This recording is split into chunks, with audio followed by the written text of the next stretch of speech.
comes its next president. The 2023 elections is upon us, and the stage is set. At Spectrum TV, we have just one job: to keep you professionally and effectively informed round the clock as Nigeria decides. Spectrum TV Nigeria Decides Studio opens Friday, 24th February, 1 p.m. to 5 p.m. and on the D-Day, Saturday, 25th February, 7 a.m. to 6 p.m. as well as on Sunday, 26th February, 10 a.m. to 3 p.m. Join the conversation on our phone lines on 0704 541 7707 090 222 31011 and 0813 775 8639, as well as on all our social media platforms. Spectrum TV Nigeria Decides Studio. As always, join the conversation and watch us broaden your horizon.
A very good morning and welcome to the studios of Spectrum Television, broadcasting live from Uyo, the Akwa Ibom State's capital. It's the day after the D-Day, where Nigerians headed out in large numbers and swaths to cast their votes to elect leaders who will, of course, lead the country for the next 4 years at the presidential and the National Assembly levels. Right here today, we'll be revisiting the issues that went down yesterday across the country, mirroring the activities of the electoral umpire, that's the Independent National Electoral Commission, INEC, as far as the conduct of yesterday's exercise was concerned. We'll equally touch on the grey areas as it concerns issues around voting irregularities, the counting and the collation process, which is of course expected to kickstart formally today. Well, I am Raymond Ita. It's good to have you join us again. Yesterday was quite a day, and let's hope for a more robust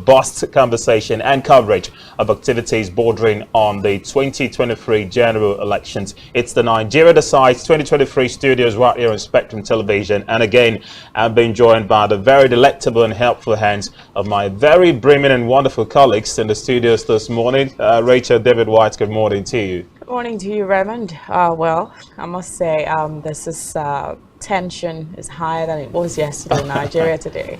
Interesting. Well, Janice Cobham is also here as well. Good morning to you, Janice. Good Hopefully, morning, Raymond. yesterday didn't take much of its toll on you. Yeah, it did. But of course, these are the things that we do, as part of our contribution to Nigeria and the transition process put together. But I'm super delighted. Aside from all of the irregularities, occasioned with this year's polls, we also saw that Nigerians came out en masse. We saw Nigerians, try to stay even late in the night to make sure that their, results were counted, and they also waited for those results to be uploaded to the INEC servers. So it showed that Nigerians are patriotic people, and they had to, monitor their vote jealously to give us, at the end of the day, the right candidate, to lead us for another 4 years. Yeah, interesting. I spoke to some clergy this morning, and they said it wouldn't be out of place to turn churches into ready-made collation centers to monitor the activities of INEC in Abuja. We're told from midday, of course, today, collation should start at some point with pressure mounting on the electoral umpire across the country for results to be uploaded on INEC's server. These are the core of the burning issues we'll be focusing on in the course of the program today. We're also getting your reactions as well. In case you could not join us yesterday, feel free to be a part of the conversation. Let us know how elections went down in your respective areas. You can do so by reaching out to us on the numbers displayed on your screen. And don't forget, the conversation does continue on our social media handles. Feel free to check us out on all of our platforms by heading to our website and search spectrumtv.ng. We're also on Facebook and YouTube for live feeds, where you can also monitor these broadcasts and stay up to speed with the latest surrounding the 2023 presidential and National Assembly polls. Let's start off by taking a look at the aftermath of the conduct of yesterday's election. A bulk of the reports we had yesterday seemed to have suggested that elections took place in most parts of the country. They were peaceful, but the idea of whether it was free and fair is another matter altogether. We look at issues bordering on the irregularities surrounding some polling units across the country, the delay by INEC to equally upload results on its servers as they came in from the respective polling units, issues bordering on voting irregularities and discrepancies as well, and the responses from political parties and their candidates after the votes were cast yesterday. Let me start with you, Janice. From your view, would you say that the elections yesterday lived up to expectations? The build-up to this polls was largely anticipated by Nigerians, and the expectation that many had was we were going to have a very free, fair, and credible process, because that's the music that has been sung in our ears for months and weeks leading up to the polls. But what we saw yesterday was Titanic sinking again with the kind of elections. More like a ship that hits the rock and is wrecking. But altogether, I think that we had a good outing in terms of the fact that people, Nigerians came out on their numbers, to exercise their basic major franchise. But again, I think that there's just a whole lot of lapses and loopholes where we even talk about INEC's preparedness, towards this particular elections. I think I was looking at the amount of money that was, plunged into the preparations of INEC towards the 2023 elections, and it was mind-blowing to see the figures, and did INEC actually get themselves ready for the polls this year?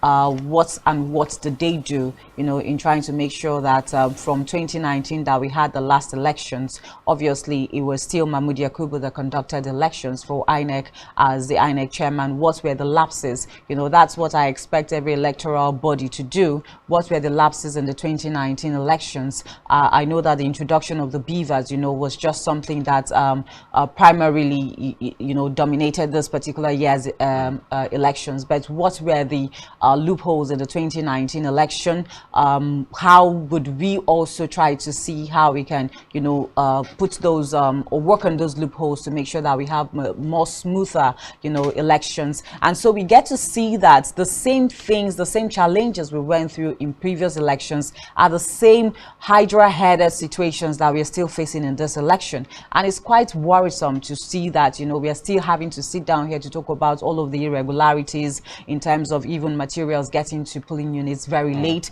in terms of the Beavers machine that was much talked about, and so many anticipations about this machine.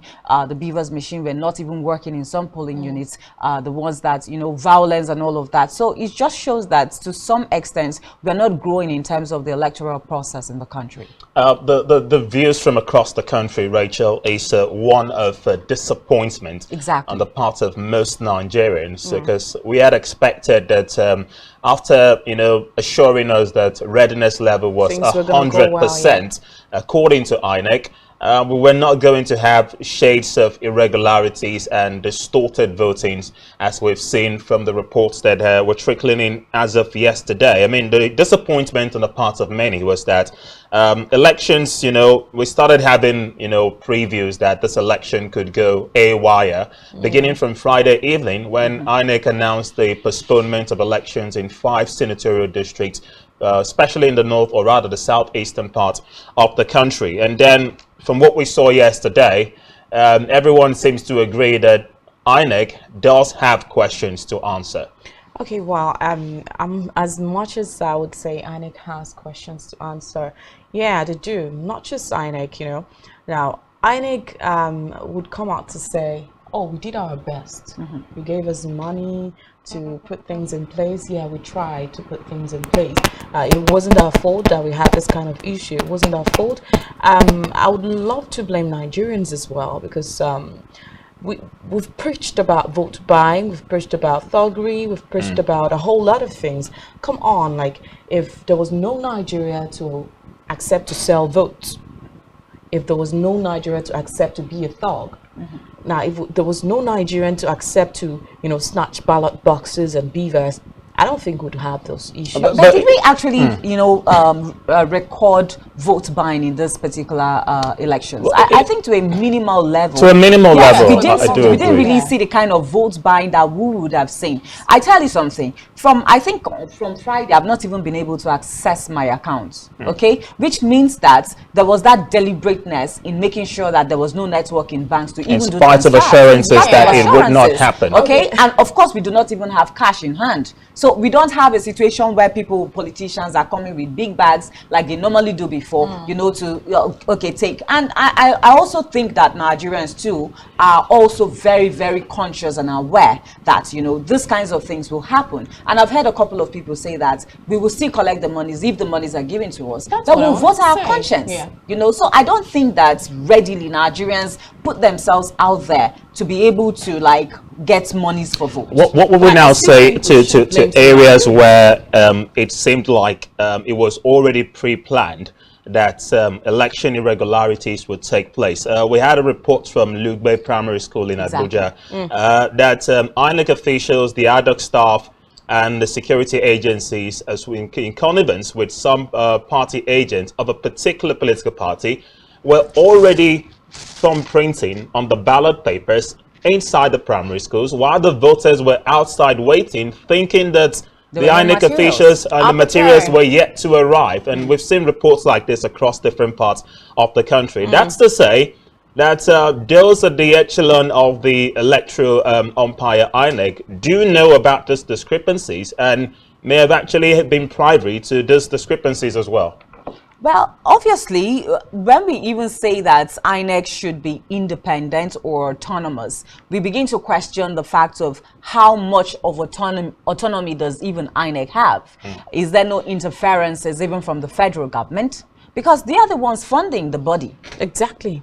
So can we say that INEC is totally independent? That would sound like saying we could be indicting President Buhari if the federal government is eventually discovered to be fingered in all of this. In all of this, yes. And it goes against his promise that he was going to leave behind a legacy of ensuring that these elections were free, fair, and credible. So, you know, I was equally listening to a lot of reviews from people about this election, and many said, yes, President Buhari had voted yesterday.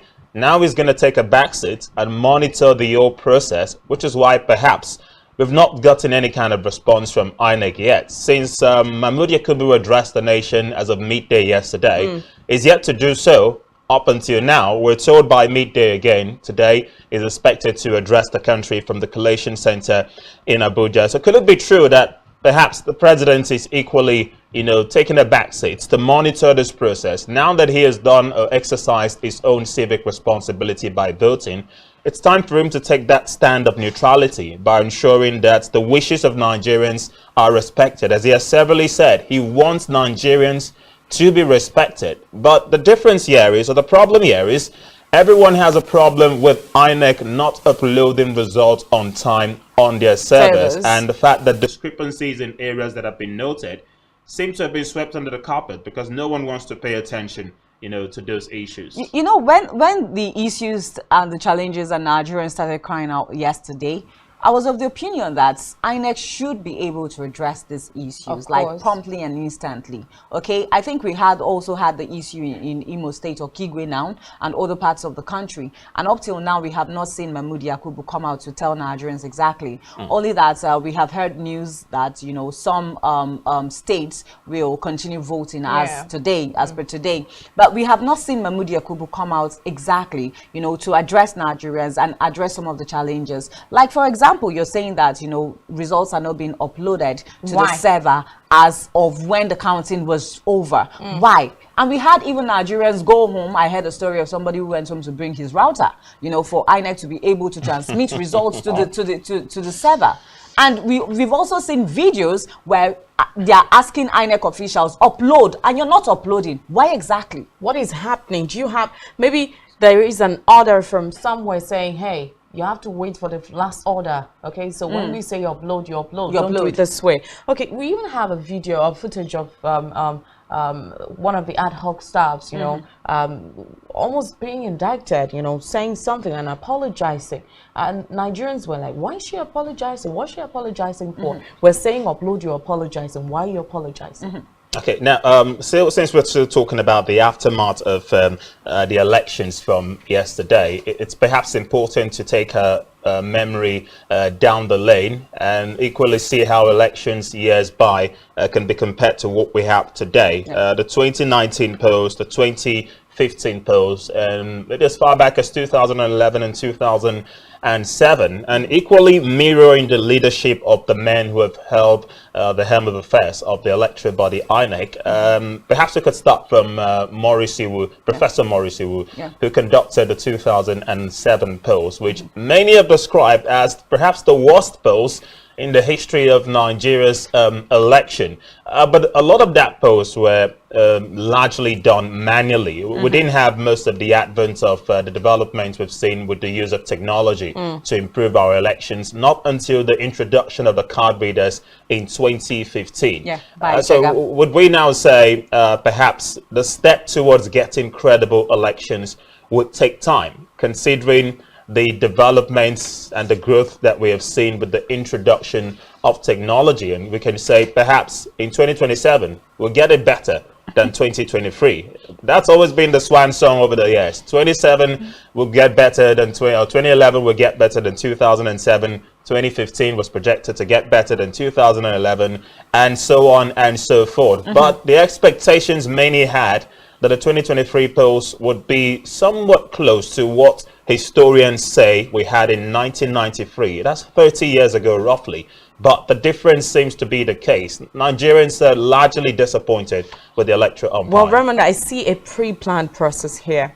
You can't tell me that, wow, someone leaving his or her house to go cause trouble just happened immediately. So it looks like a pre-planned thing. Yeah, we're here preaching, you know, this election has to be free, fair, and credible. But could we say we really had a free, fair, and credible election? Maybe we should hit the nail on the head, Janice, Rachel.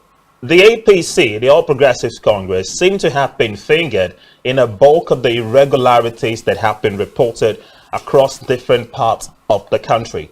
We got this footage yesterday of the party agent threatening people not to vote for another party aside the APC. And we haven't heard anything we're about asking that. what would happen in polling units such as that. We've heard reports in Imo State. We're going to be linking up with someone from Imo to give us authenticity about that information. That results were uploaded in areas where elections did not even hold, and it showed the All Progressive Congress APC leading in those areas. That shows indeed that there's collusion between INEC and the ruling party. Now, Raymond, you said, let's even look back to 1999, where we first had more like the Fourth Republic now, and 2007, where we had Maurice Iwu as, the INEC chairman at a time. And we would agree that, that period, there were just a lot of irregularities associated or occasioned by his reign as national chairman of INEC at the time. And it was said that it was the worst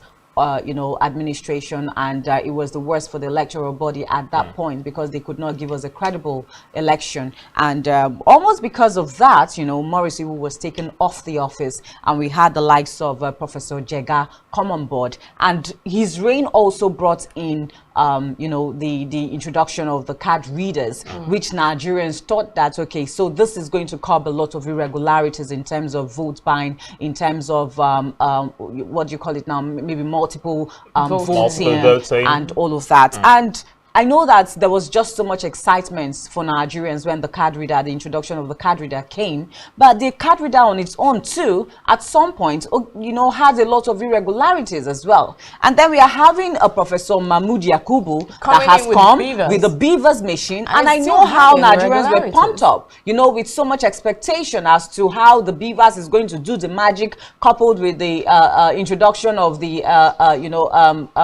Electoral Act Amendments bill and all of that, and we are still sitting down here to see the same issues. And then you're asking, how far will our electoral body go? How far, when will we begin to have a perfect election where we see that there's minimal occurrences of some of these irregularities? Because the same irregularities we are seeing today, if you ask me, is even worse off than what we saw in the time of Jega.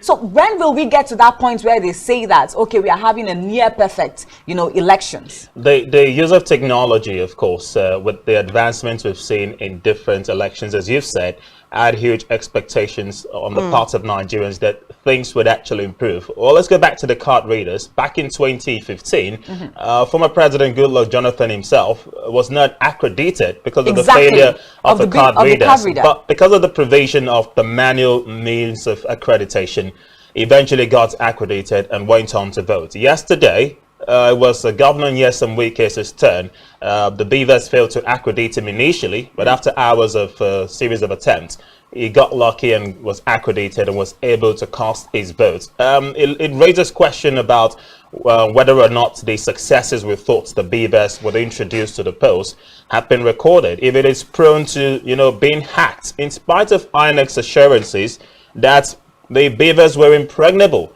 And perhaps Nigerians got a win of the fact that the Beavers could be manipulated when Professor Jega, the former INEC chairman, came out to say just 2 days before the polls that Nigerians were having misplaced faith in the Beavers, because he said, make no mistakes, it could be hacked. Now, from the results we're seeing trickling, and we'll talk about the results, of course, later, from the ones that have been uploaded and the insinuations that the bulk of them have actually been manipulated, with the INEC chairman yesterday telling us that 5 Beavers were missing in Kaduna and recovered, 2 missing in Osun and replaced. Who's to say that those Beavers were not manipulated to allow for voting irregularities, like underage voting, for instance? How in the world were kids captured and allowed to cast their vote when they were not up to the age of exercising their franchise? Raymond, if you asked that question Rachel at that point, they said they were stunted. Oh, stunted, really? Okay, aside from that, talking about that point where, underage were captured, it still takes us back to the PVC registration exercise. The registrations.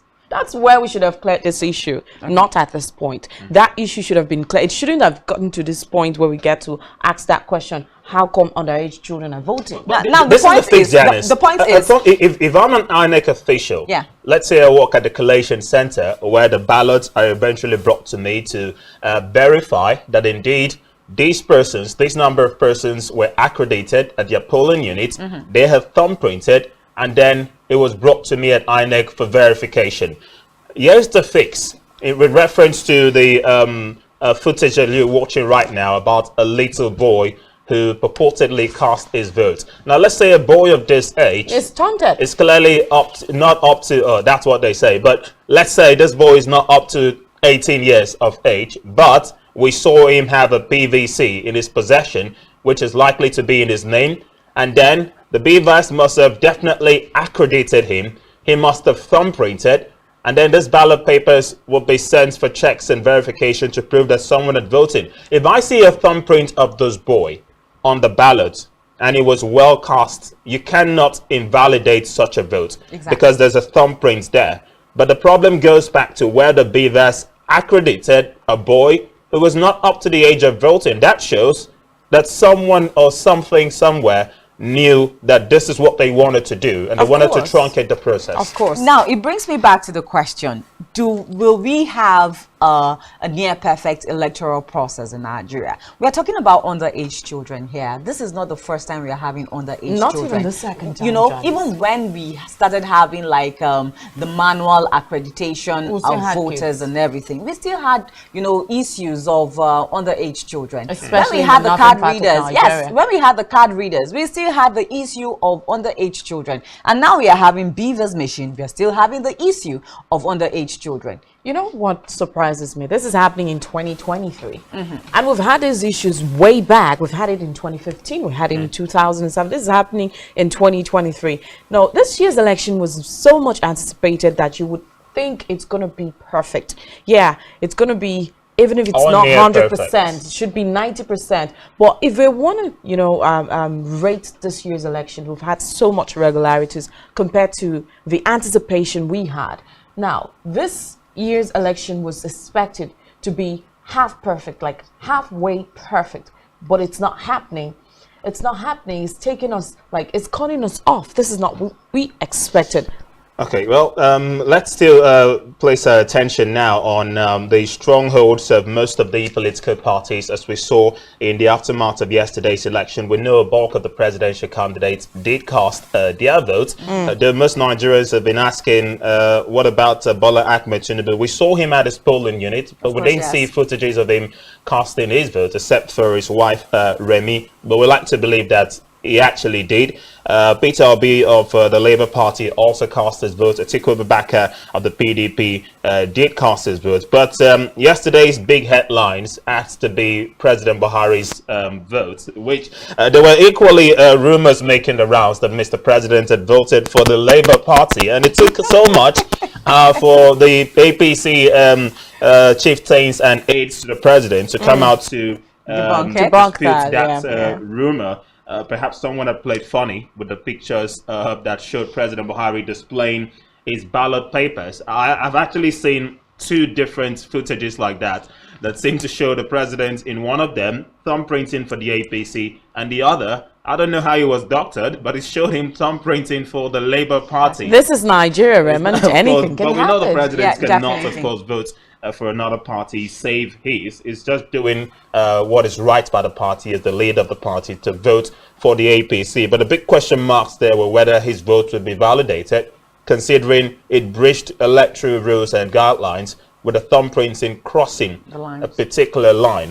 We already said yesterday, his name is not written on the ballot, so we can't So say we can't figure this was out. the president's Yes. vote. Yeah. But the INEC officials on ground, in the course of counting, would have known that that vote was voided.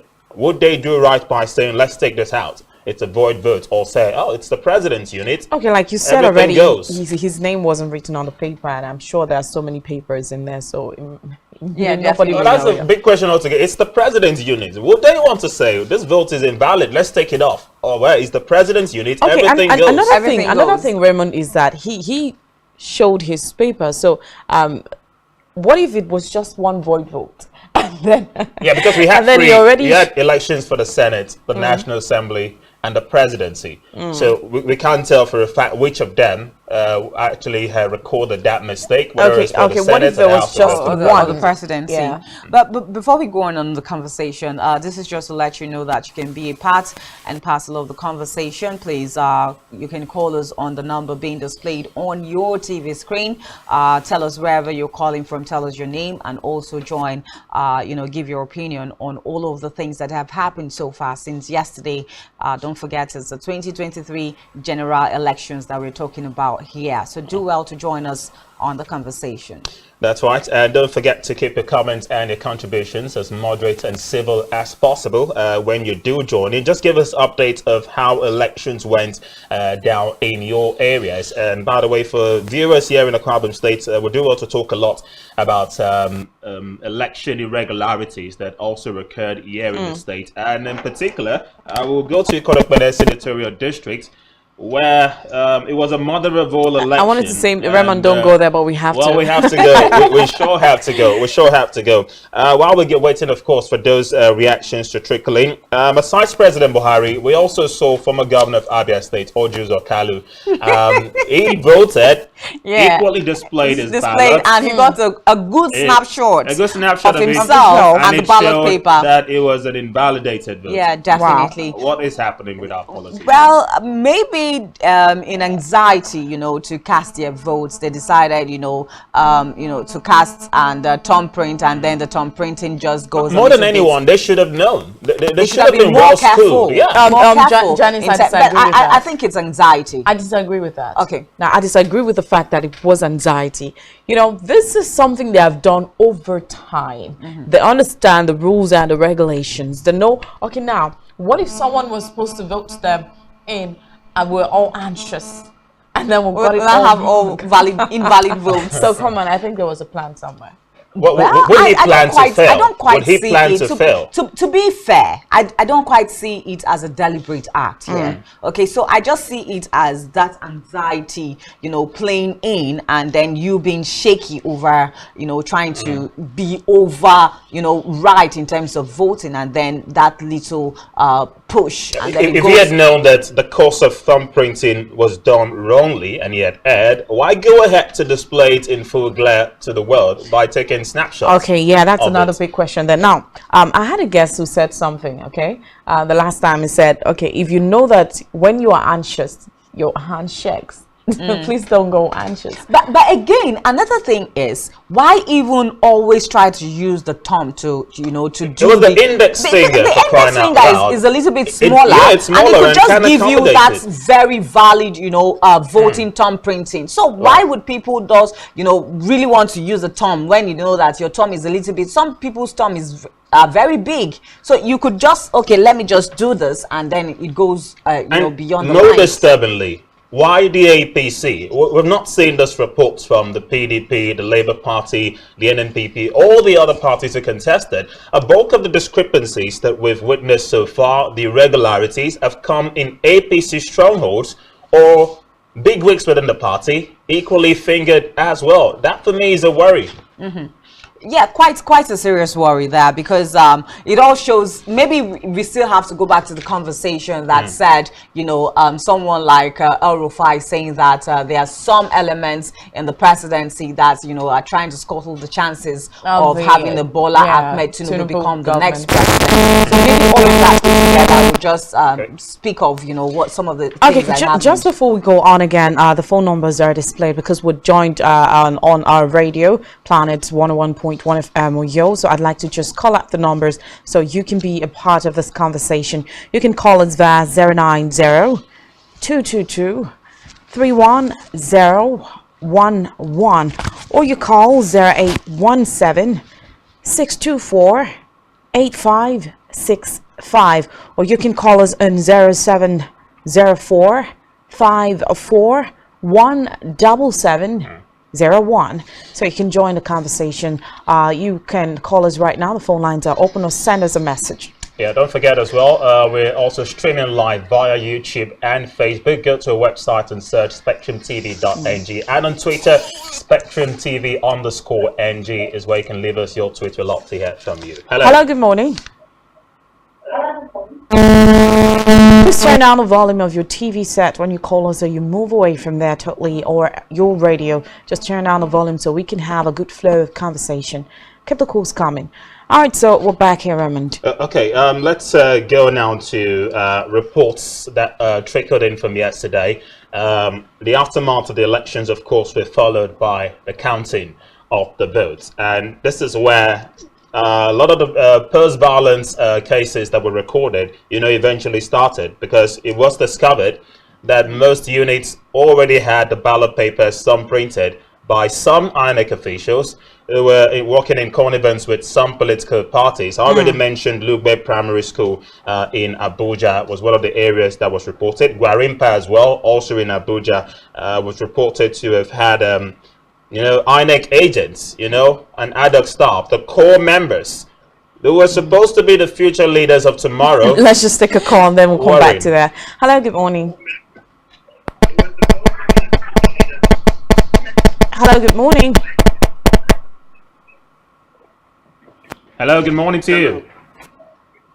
All right, tell us your name and where you're calling us from. Good morning. Good morning. Tell us your name and where you're calling from. We can hear you. Good morning. Good morning. Good morning. Tell us your name and your location. My name is George Ode. Geoffrey, welcome. And where are you calling us from? Hello. I can't hear you well. Go ahead. Go ahead. We can hear you. Where are you calling us from? I'm calling from Benue State. Okay, go ahead with your contributions. Thank you very much. My little contribution is this. The election was very well okay here, but I am seeing Buhari with his ballot paper just now. But some people are saying that he voted Labour, but I don't think so. The president cannot even like to embrace himself so much that to vote another party apart from his own political party, as APC. So the way I'm looking at it is I'm a little confused. I saw him the first APC and the second one, and I'm not clear. So Okay, your point is well noted, but perhaps you just joined in the conversation a short while ago. We did address that particular issue. I've equally seen footages which showed President Buhari purportedly voting the Labour Party candidate Peter Obi, but that particular footage appeared to have been doctored because the real footage that we saw from Daura showed President Buhari cast his vote for the APC. So let's not be misguided by this. Let's just take a call. Hello? Yeah, am I speaking with the TV station? Yeah, you're speaking with Spectrum Television. What's your name and where you're calling from? Yeah. Can you hear me? We can hear you. Please turn down the volume on your TV set.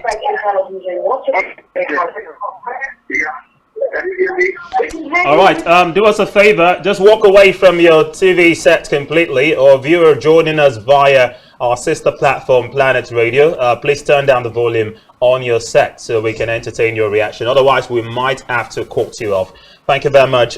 Indeed, we're still expecting more of your reactions. And don't forget, head to our WhatsApp platform, Facebook page, and our Twitter handle. Leave us a comment.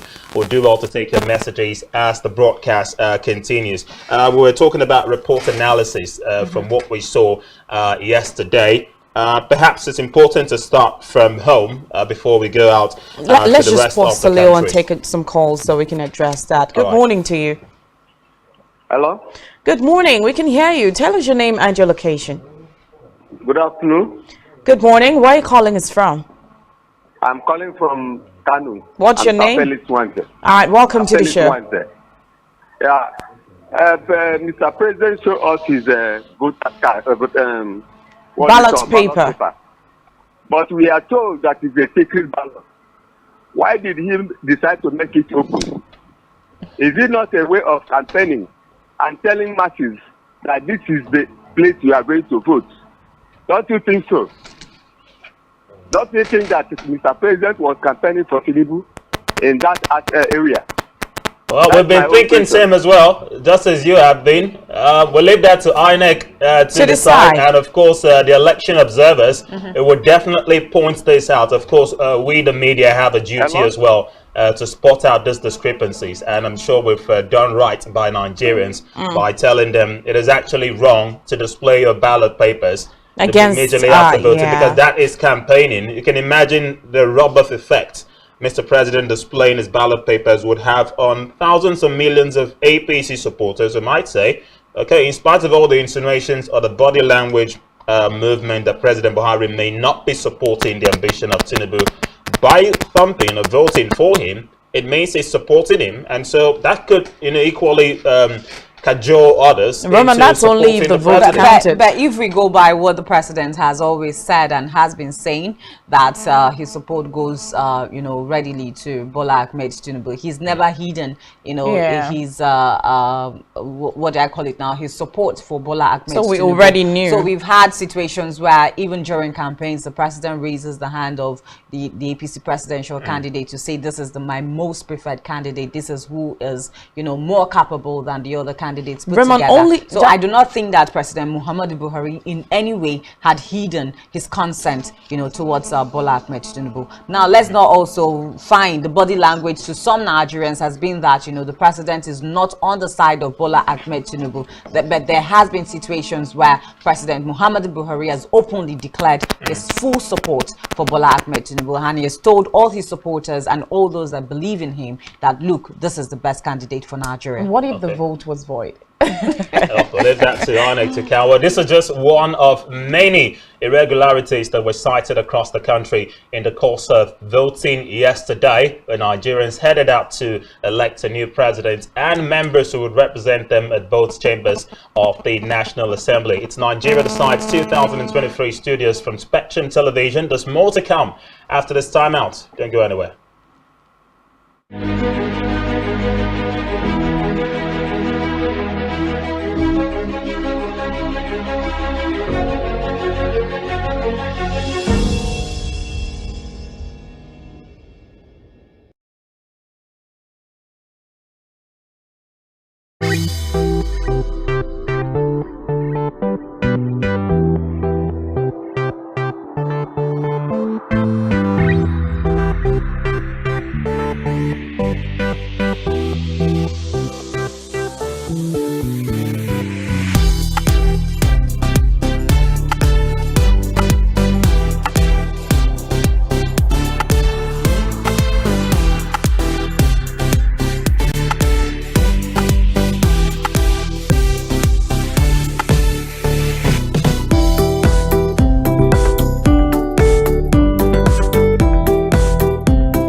Welcome back. You're watching Nigeria Decides 2023. It's the 26th day of February, and a day after Nigerians headed out in large numbers to cast their votes in the hope that, of course, they would elect leaders who will direct the affairs of the nation for the next 4 years. A lot of post-voting concerns have been bordered on large-scale irregularities recorded across different parts of the country, with the rest of the world and Nigerians indeed mounting pressure on the electoral umpire INEC to do right by them by following the laid down and stipulated regulations of the Electoral Act in ensuring that only the right votes are counted and the eventual winners declared eventually. But We're still waiting, of course, for INEC to respond to these claims, and equally activate the use of the portal on their website with reference to the IREF, where the results were set to be uploaded. A lot of that will form the basis of our discussion as we progress, but we're entertaining more of your calls and your reactions. Feel free to join us again on the numbers displayed on the screen. That's for those watching us, of course, on TV. You can reach out to us on StarTimes DTH channel 421. We're also streaming live via our Facebook and YouTube channels. Just search on our website, spectrumtv.ng. And for our listeners on our sister platform, Planet Radio 101.1 FM Uyo, you can also call in and join the conversation via the following numbers: 0902-2231-011. You can also reach us in 0817-6248-565. Alternatively, you can join us on 0704-5417-707. All right, we're getting in those. Let's just take a call first. Hello. Good morning. What's your name and where are you calling us from? Hello. My Go ahead. Your name and where you're calling from. Your name is what? Joseph. Okay. Okay. Where are you calling us from? I'm calling from Makudi, Benin State. Okay, fantastic. Go ahead, Joseph. Okay. In the first place, I want to appreciate God for giving us the opportunity to vote for them. But going by what INEC told us before the election, they said that they're going to upload every bit of the results as being collected to the INEC website. But when you look at the INEC website, you can't actually identify segment or which of the portals that one can actually access the results that is supposed to be uploaded, and up to now we have not been doing anything. I wonder whether the whole Nigeria no polling unit has completed their own election. And again, I think there were actually glares in the arrival of the electoral, maybe the INEC ad hoc staff to the polling units, 2-3-4 instances of my own personal observation, especially where I voted. I think they arrived at around 10-11 o'clock, and that actually delayed the process. A lot of people came in and they were frustrated. People came from distant places to locate their polling units, and then it was a challenge. So I think something should be done about that. And again, some of us are also afraid that the result can be changed over, since the only way we thought that we'll be able to follow up the proceedings of collecting the results is not yet in place. Because by now we expect that INEC should have the results so far collected on their website as promised. And we're not doing anything. So it's a challenge. Yeah, thank you so much, Joseph. Thank you for your opinion today. Of course, our phone lines are still open. You can be a part and parcel of the conversation. Call us on the numbers being displayed on your television screen and let us know what's happening in your area as regards the 2023 general elections. Yeah, Our serious concerns yes. are basically still the same of what. Hello, good morning. Yes, my name is Musa. Okay, Musa, calling from where? Nasarawa State. Okay, fantastic. Go ahead. Yes. I want to really appreciate INEC for a job well done. From what I've seen, what I saw, I will give them 80%. The only problem that I have is that this is a matter of choice. Everybody has a choice to make, he will make. For people to think that their candidate must win is something to be worried about. You cannot force everybody to vote their candidate. People should be allowed to choose whichever they want and allow their votes to count. So I appreciate INEC for that, what they have done. I believe next time they will do better. When the gubernatorial election comes, I believe it will be better than what we are seeing now. Kudos to Nigerians. Okay, thank you very much, Musa, for joining us. Perhaps we've not had any incidents or large-scale incidents of irregularities in Nasarawa. I think that's why. It's good to commend. If INEC has done well, Yeah. I think it's fair to commend them, because there's been some polling units. We've equally seen footages to show some polling units where elections were held the way they should. Hello, good morning. Hello, good morning. Good morning to you. Tell us your name and your location.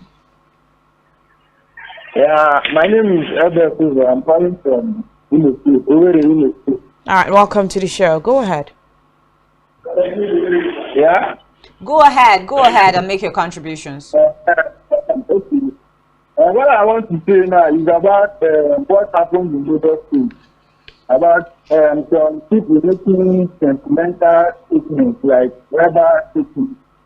You understand? So it's very, very wrong. And the police was there. Okay, and the police was there. So it's very, very wrong. Like, is this the Nigeria we all want? Or is this the one Nigeria we all are talking about? Some people telling some Labour Party members, I want to vote for Labour Party. If they are not going to vote for Labour Party, I will go back to Canberra or their land to vote for their preferred party. Okay. So it's very, very wrong. All these things. Okay, we understand your frustrations, of course. A lot of that, I did say, it's about, it looks like this election has climaxed to Nigerians versus the INEC. Everyone wants INEC to respond to the cases of widespread irregularities, because the resident electoral commissioners, for now, are not allowed to have a say, because this is a post that has national interest. If it were the governorship and state houses of assembly posts, the respective recs would by now have addressed us, but we can only wait for Mahmood Yakubu. Looks like we have another call. Hello, good morning to you. Good morning, my good. Yes, good morning. Welcome. What's your name and where are you joining us from? My name is Promise, calling from Rivers. Promise from Rivers. Well, Promise, how was elections in Rivers yesterday? My local government, where I am, the election was peaceful. People, in spite of different orders, but Nigerians decided to vote for whom they want to vote for. What order are you referring to? I'd like to know. Fill us in. What orders did you get? Okay. The order was that a particular political party has to be voted. And who gave you this order? Okay.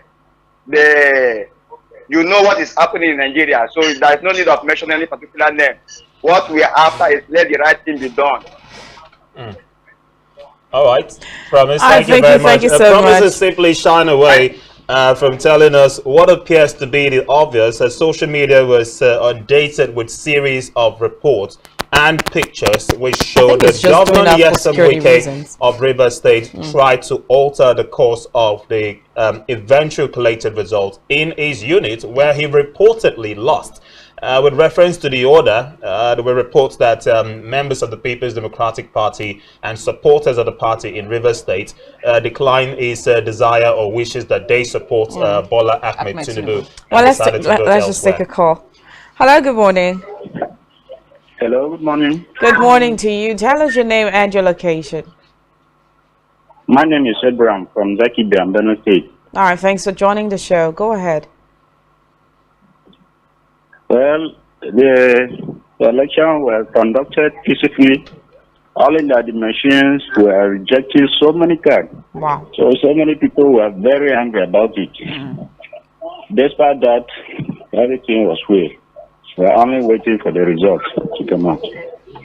All right, thank you very much for your opinion and contribution. I think series of irregularities being occasioned by this particular elections, across the country. We've made mention of the fact that there's been a number of violence, there's been late arrival of materials, and even INEC officials, to the polling units. People not finding their polling units. People not finding their polling units because INEC decided, to cut short some polling units. All right, hello, good morning. I'm calling you from Benue State. Your name, please. Yeah, Benue State. Your name? What's your name? I am Oga John. Oga John. Okay, go ahead. From the local government. Go ahead, Oga.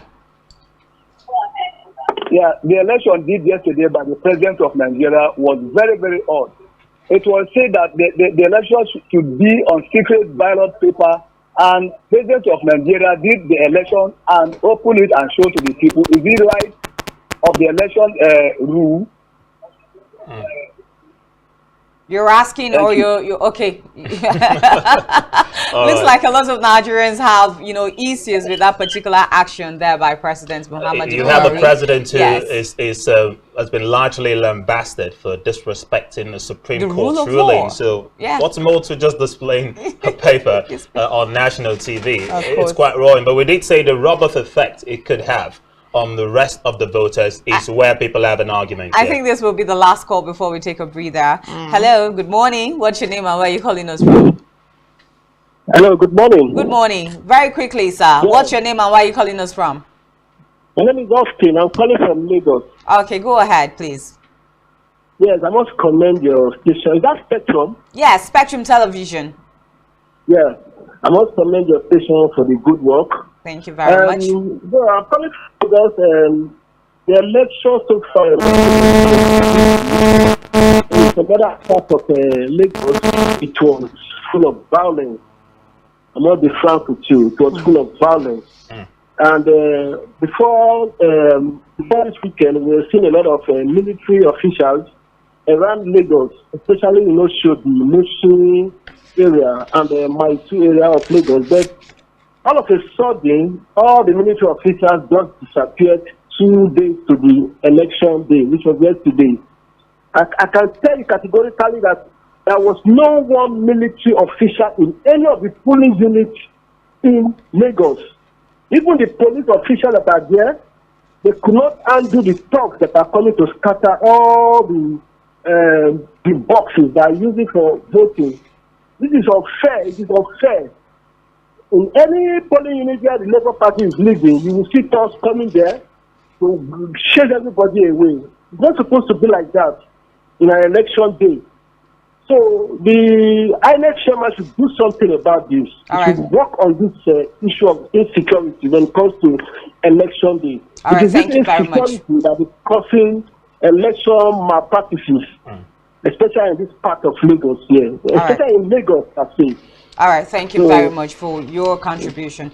Raymond, we just need to Question. take a breather now. That's right. Of course, we know Lagos happens to be one of the states where we're told amongst the 16 that have been identified for continuation of votes or a rerun of the elections in areas where the exercise was disrupted yesterday. We give you full statistics on that.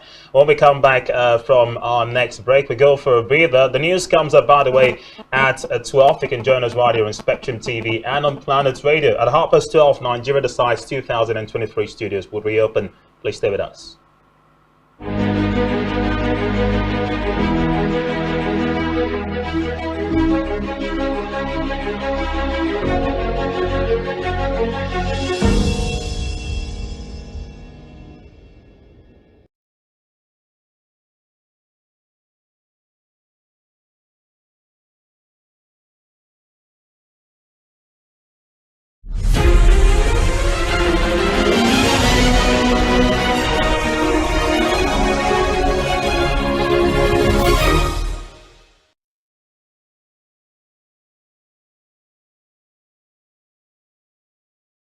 See, this is Atara polling unit, Sulere Aguda. See, these people are going away with our ballot box. Nobody's attacking them, but they don't want to upload our results. Why are they carrying all of them here?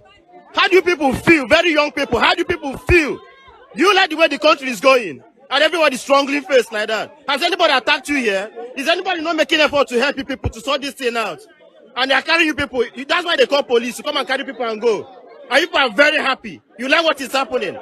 Have you ever employed for work in this country? Have you ever employed from work from Nigeria? And they will tell you cannot employ because you're a Nigerian. Have you gone to the embassy and nobody will give you visa because you're a Nigerian? If you're not from a blue blood. And people are happy. You people like what is going on. You people are happy about it. They call police. And that's wickedness, of course.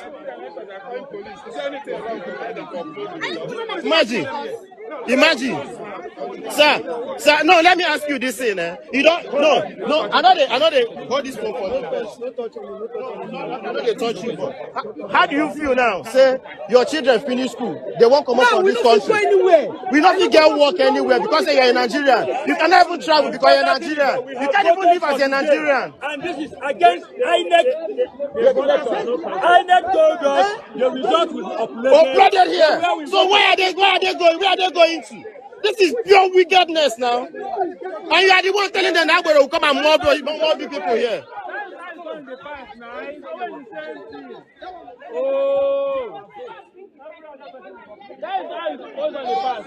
You see, now they want, see, why is everybody keeping quiet? Why is everybody keeping quiet? Yeah, it's live.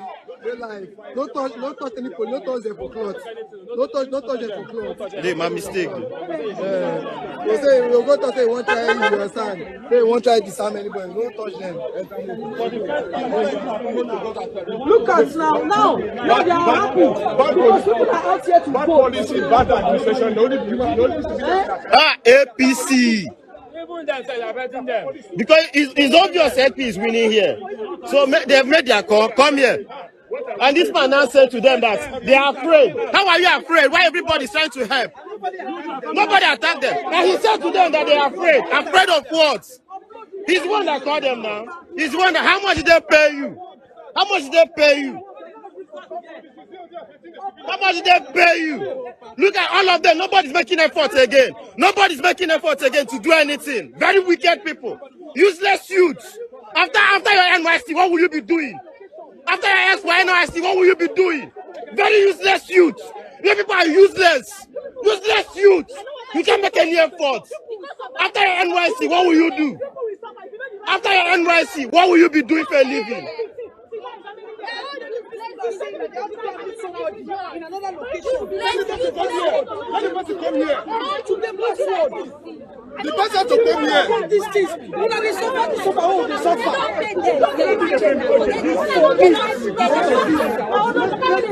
If you don't want them to go, they will not go. That is the way it's supposed to be.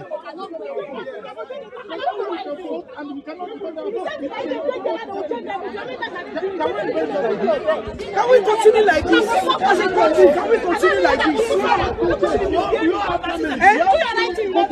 You people have things you want to achieve. You have goals you want to achieve.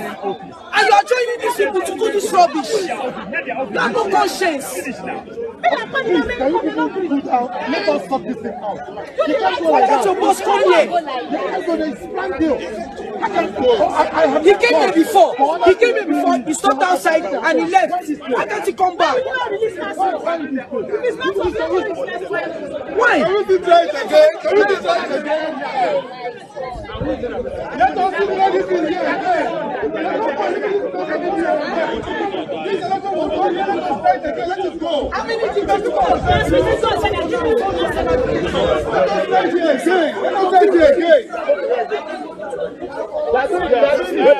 Look at these people now, trying to use our brains.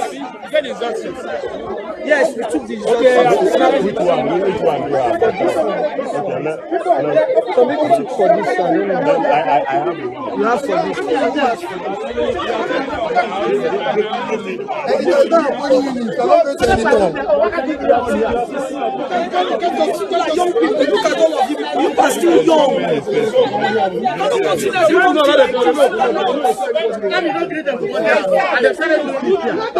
do it here. Why are we leaving this place?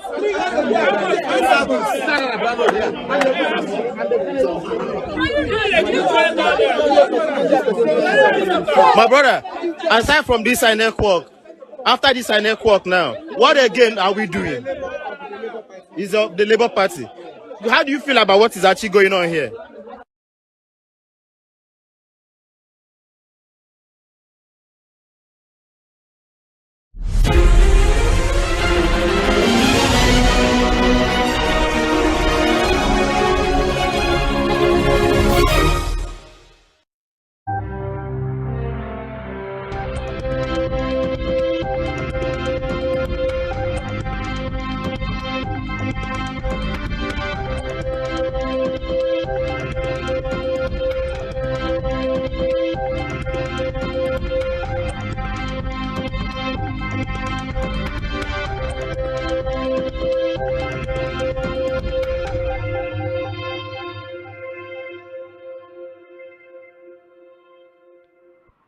Hello and welcome to Spectrum News Within the Week.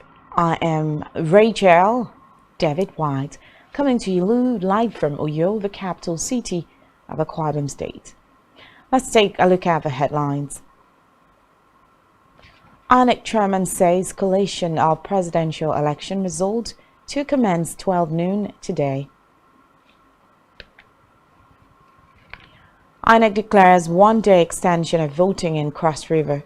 Plus, U.S. medical transport plane crashes in Nevada, 5 dead. Details of the stories and more in a moment.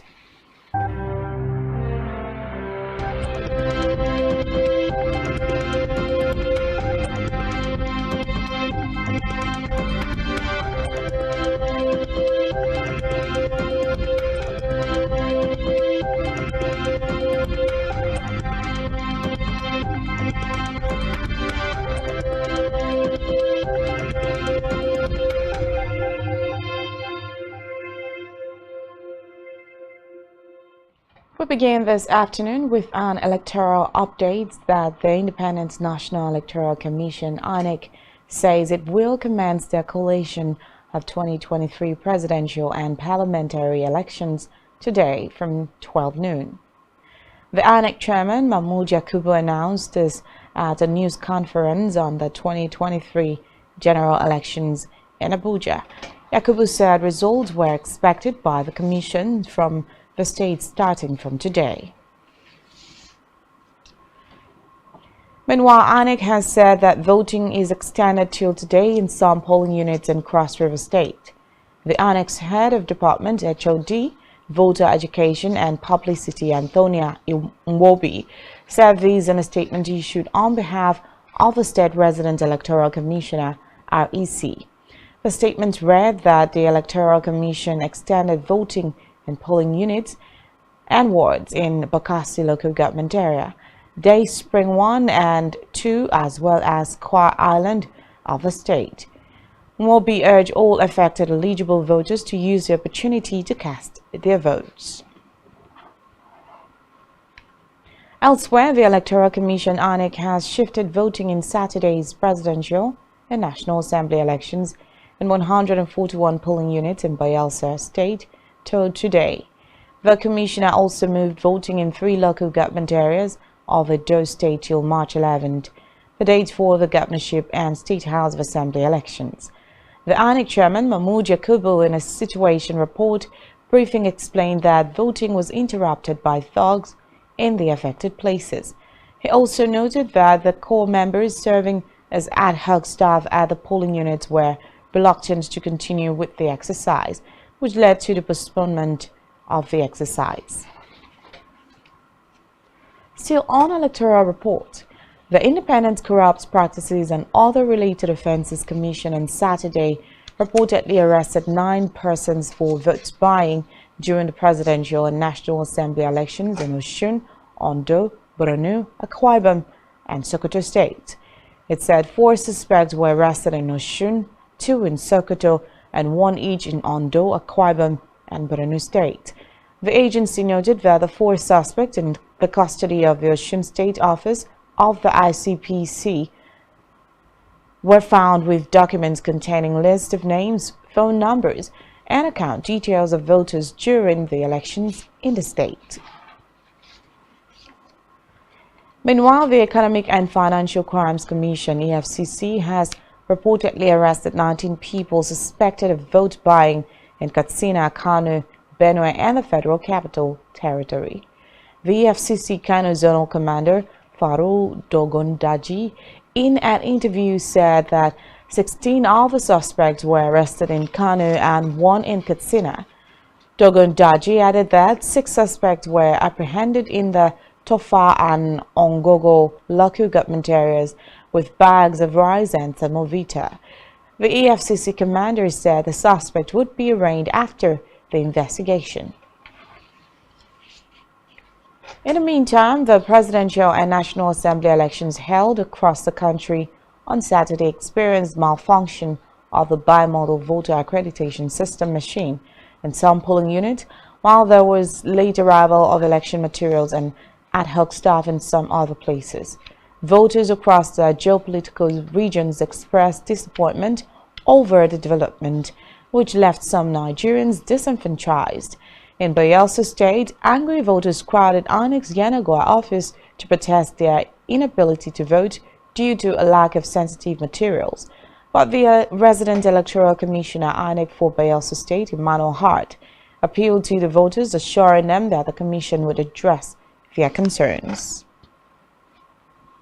Still on yesterday's election, the Chief Executive Officer of TAF Media Group, Tony Afia, owners of Spectrum Television, Planet Radio and Tangsio FM, yesterday at primary school in Ibiako Run Unit 1 in Akwa Ibom State, cast his vote for his preferred presidential and National Assembly candidate. In an interview, he said the voting process was stress-free and accreditation was less time-consuming, noting that the 2023 presidential and National Assembly election is peaceful compared to previous elections. We had to go to, well, it's very, very different from previous elections here. It's very smooth.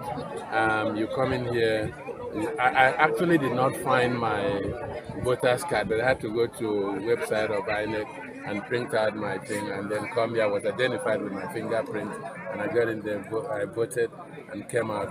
It's not what it used to be, that there used to be so much fight, so much aggression. No, all of this is people who stand on the line and they don't mind, they stand on the line and they voted. They've created more units in my area. So from that unit, they took out some people. They used to be so crowded here and put in those new units. So it came out really good.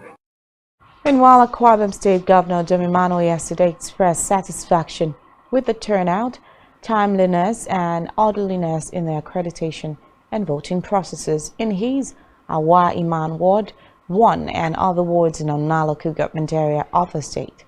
Speaking to newsmen shortly after casting his vote at Unit 001 Awa Iman Ward 1, the governor commended the peaceful manner in which the voters conducted themselves.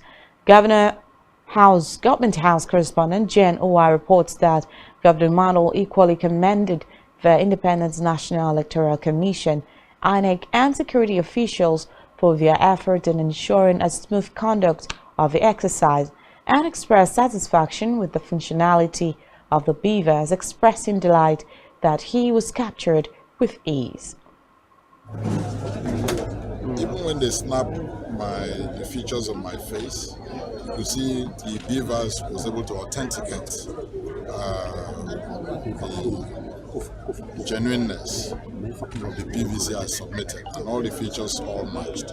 So I think that's something that I really appreciated, and I requested to see that it's been authenticated, and that went perfect.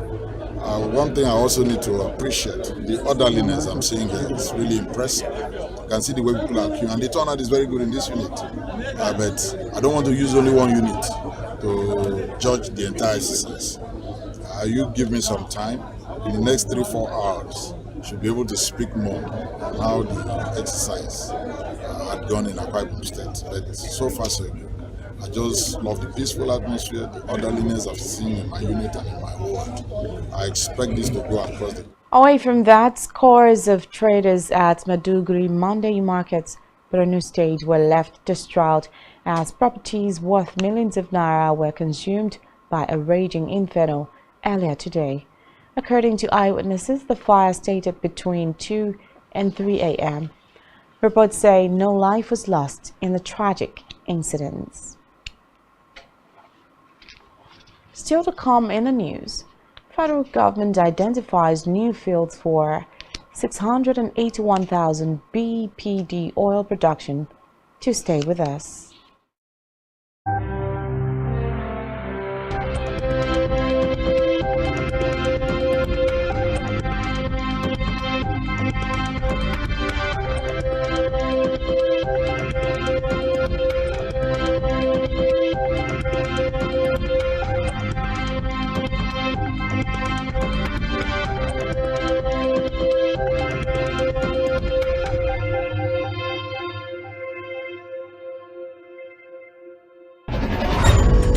The countdown is on as Nigeria decides who becomes its next president. The 2023 elections is upon us and the stage is set. At Spectrum TV, we have just one job: to keep you professionally and effectively informed round the clock as Nigeria decides. Spectrum TV Nigeria Decides Studio opens Friday, 24th February, 1 p.m. to 5 p.m. and on the D-Day, Saturday, 25th February, 7 a.m. to 6 p.m. as well as on Sunday, 26th February, 10 a.m. to 3 p.m. Join the conversation on our phone lines on 0704 541 7707 090 222 31011 and 0813 775 8639, as well as on all our social media platforms. Spectrum TV Nigeria Decides Studio. As always, join the conversation and watch us broaden your horizon.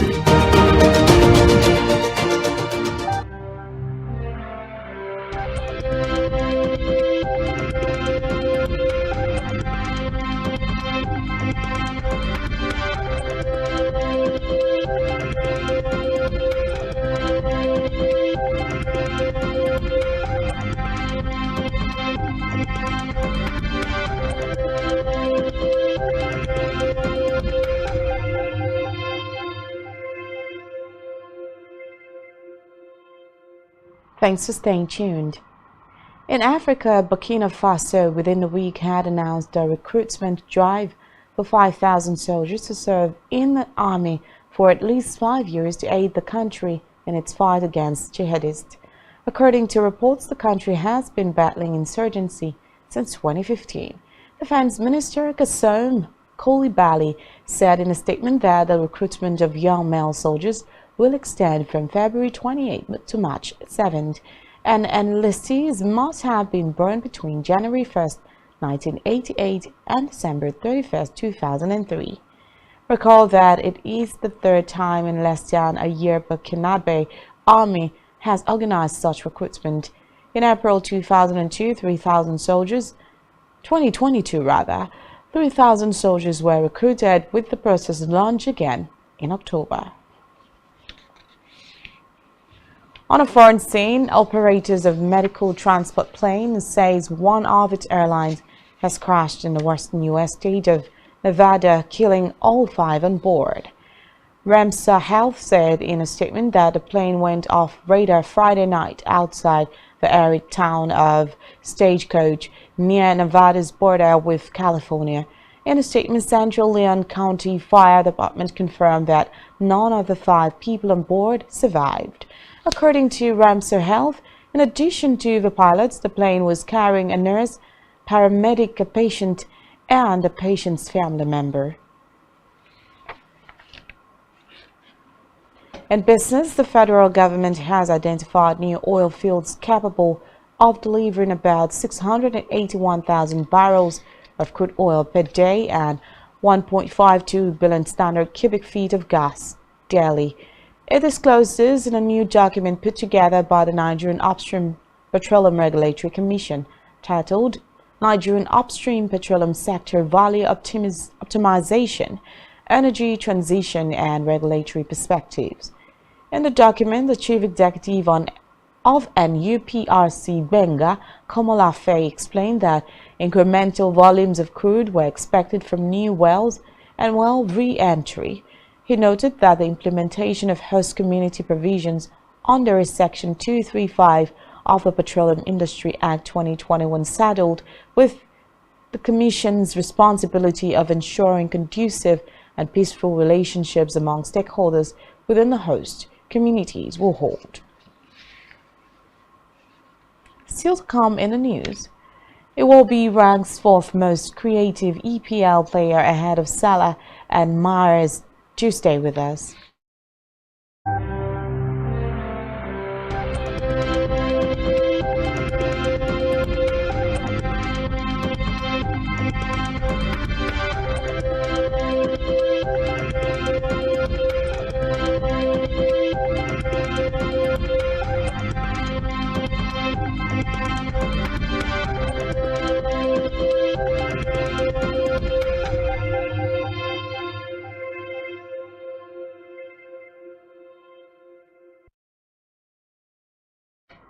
Thanks for staying tuned. In health, a professor of obstetrics and gynecology at Ahmadu Bello University, Zaria, Solomon Avidimi, within a week said that women experiencing irregular ovulation should go to the hospital for proper evaluation and maternal health experts. The gynecologist disclosed this in an interview with Newsman, adding that irregular ovulation could lead to infertility if not properly treated. He urged women with the condition to avoid self-medication and seek help. Professor Vidime identified polycystic ovarian syndrome, a hormonal disorder, premature ovarian failure, thyroid dysfunction, diabetes mellitus, and excessive weight gain as some of the health conditions that are associated with irregular ovulation. The maternal health expert also stated that a high-fat and low-fiber diet could predispose women to irregular ovulation. According to him, about 20% of women of reproductive age have irregular ovulation, also known as anovulation. And sport, Alex Iwobi has been rated the fourth most creative player in the Premier League so far this season. The Nigerian midfielder is ahead of former African Footballer of the Year winners Mohamed Salah and Riyad Mahrez in the list. Salah, who won the African Footballer of the Year in 2017 and 2018, has made 5 assists, one more than Mahrez, who was a recipient of the award in 2016. Meanwhile, Iwobi is said to be one of the outstanding players for Everton this season, notching 6 assists and scoring 1 goal in 23 games for the Toffees, who currently sit 16th in the EPL standings, 1 point ahead of the relegation zone. On our entertainment news, Nigerian comic actor and comedian Ime Bishop, popularly known as Okon Lagos, has warned politicians not to rig the February 25th presidential and National Assembly election. Okon, who gave the warning in a post on his Instagram page, noted that there is a very thin line between sanity and insanity. He said it will be very unwise to tamper with the collective destinies of Nigerians. And that's all we have for you at this time. Do ensure to follow us on social media and subscribe to our YouTube channel, all of which you can find on our website, spectrumtv.ng. You have been watching Spectrum News within the week. I am Rachel David White. Enjoy the rest of your day. Spectrum TV Nigeria Decide Studios reopens by 12:30. To stay tuned.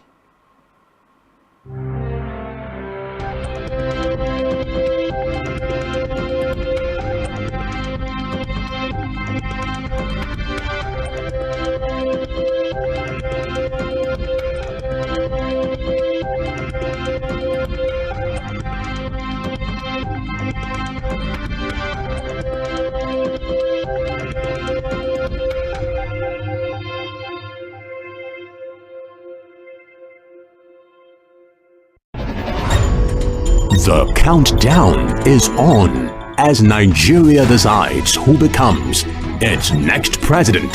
The 2023 elections is upon us and the stage is set.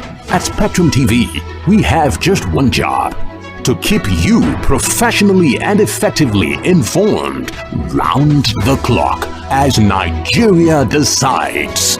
Spectrum TV Nigeria Decides Studio opens Friday, 24th February, 1 p.m. to 5 p.m. and on the D-Day, Saturday, 25th February, 7 a.m. to 6 p.m. as well as on Sunday, 26th February, 10 a.m. to 3 p.m. Join the conversation on our phone lines on 0704 541 7707 090 222 31011 and 0813 775 8639, as well as on all our social media platforms. Spectrum TV Nigeria Decides Studio. As always, join the conversation and watch us broaden your horizon. Want truth, not often told, is about the transformation that Africa has undergone in recent decades.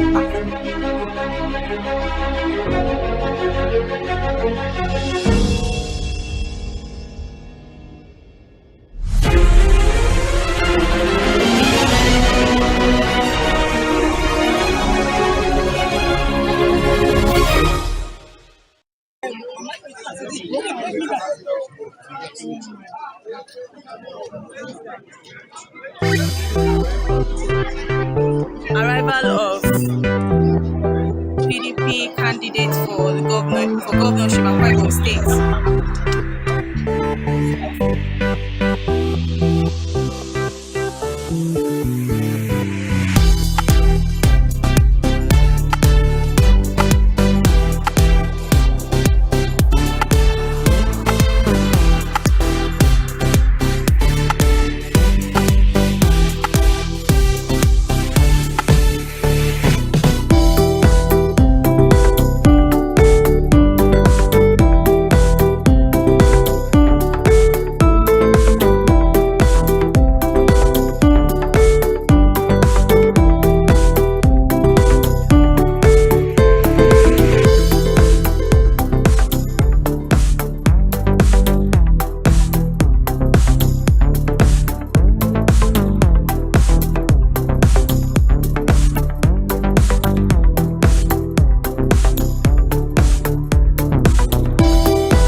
From Owa now, and he has been playing us since 4 o'clock that the network is not good.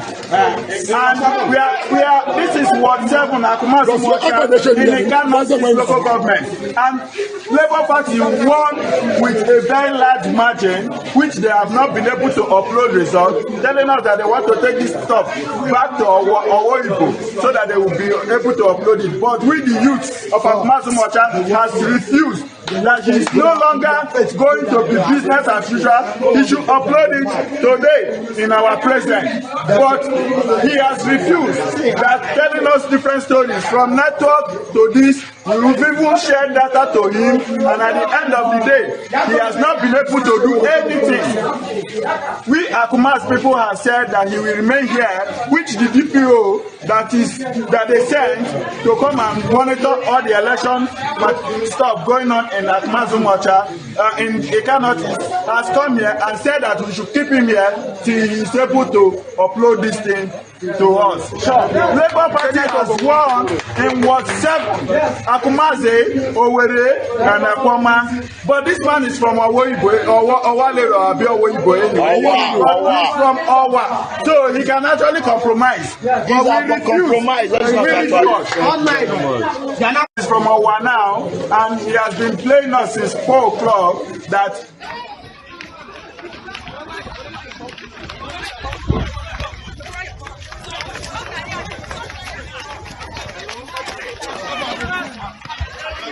Camera down.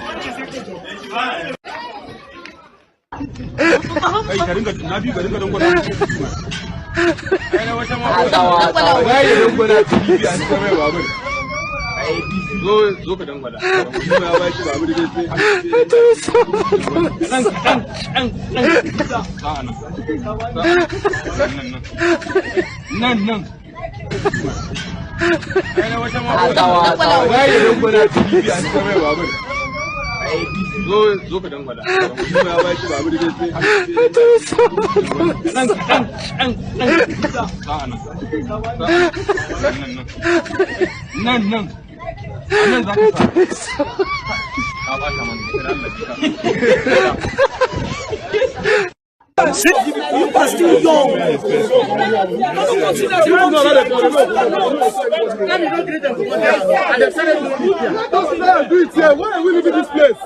From this INEC work, after this INEC work now, what again are we doing? Is the Labour Party. How do you feel about what is actually going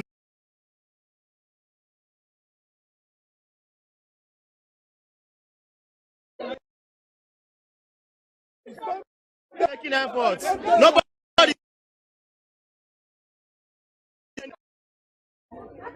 Ah.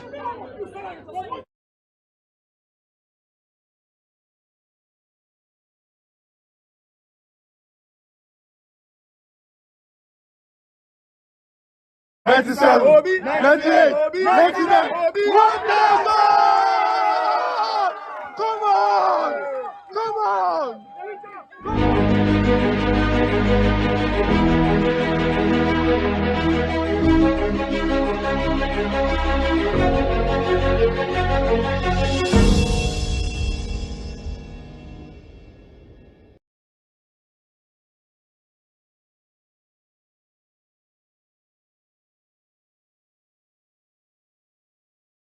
For election to be successful and democratic, voters must understand their rights and responsibilities, sufficiently knowledgeable and well-informed to cast ballots that are legally valid, as well as participate meaningfully in the voting process. Join us as we sample opinions on the readiness of Nigerians towards the 2023 elections.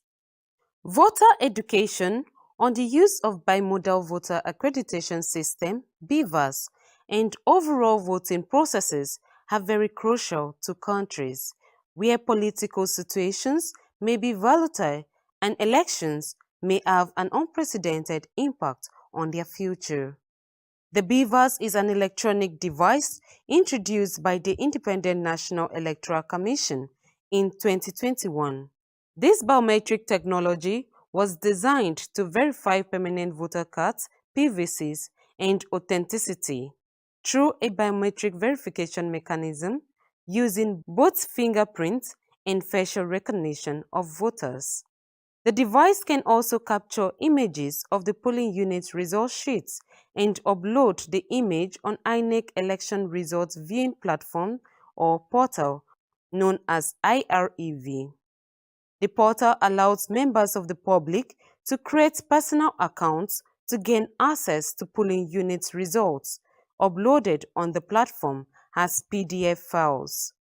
The BVAS work by scanning the barcode or QR code on the PVC and voter register, or by simply entering and authenticate voters. BVAS can't authenticate you if your data is not in the BVAS. You know what I mean? Because you use your fingerprint and your face. So the BVAS already has your data. And that's how the BVAS verification. They'll check the name, just look at the face, just okay, here, there's your name, and you go. But when you get to the face, is unique to you. So the BVAS authenticates your fingerprint and face. And they can't do that.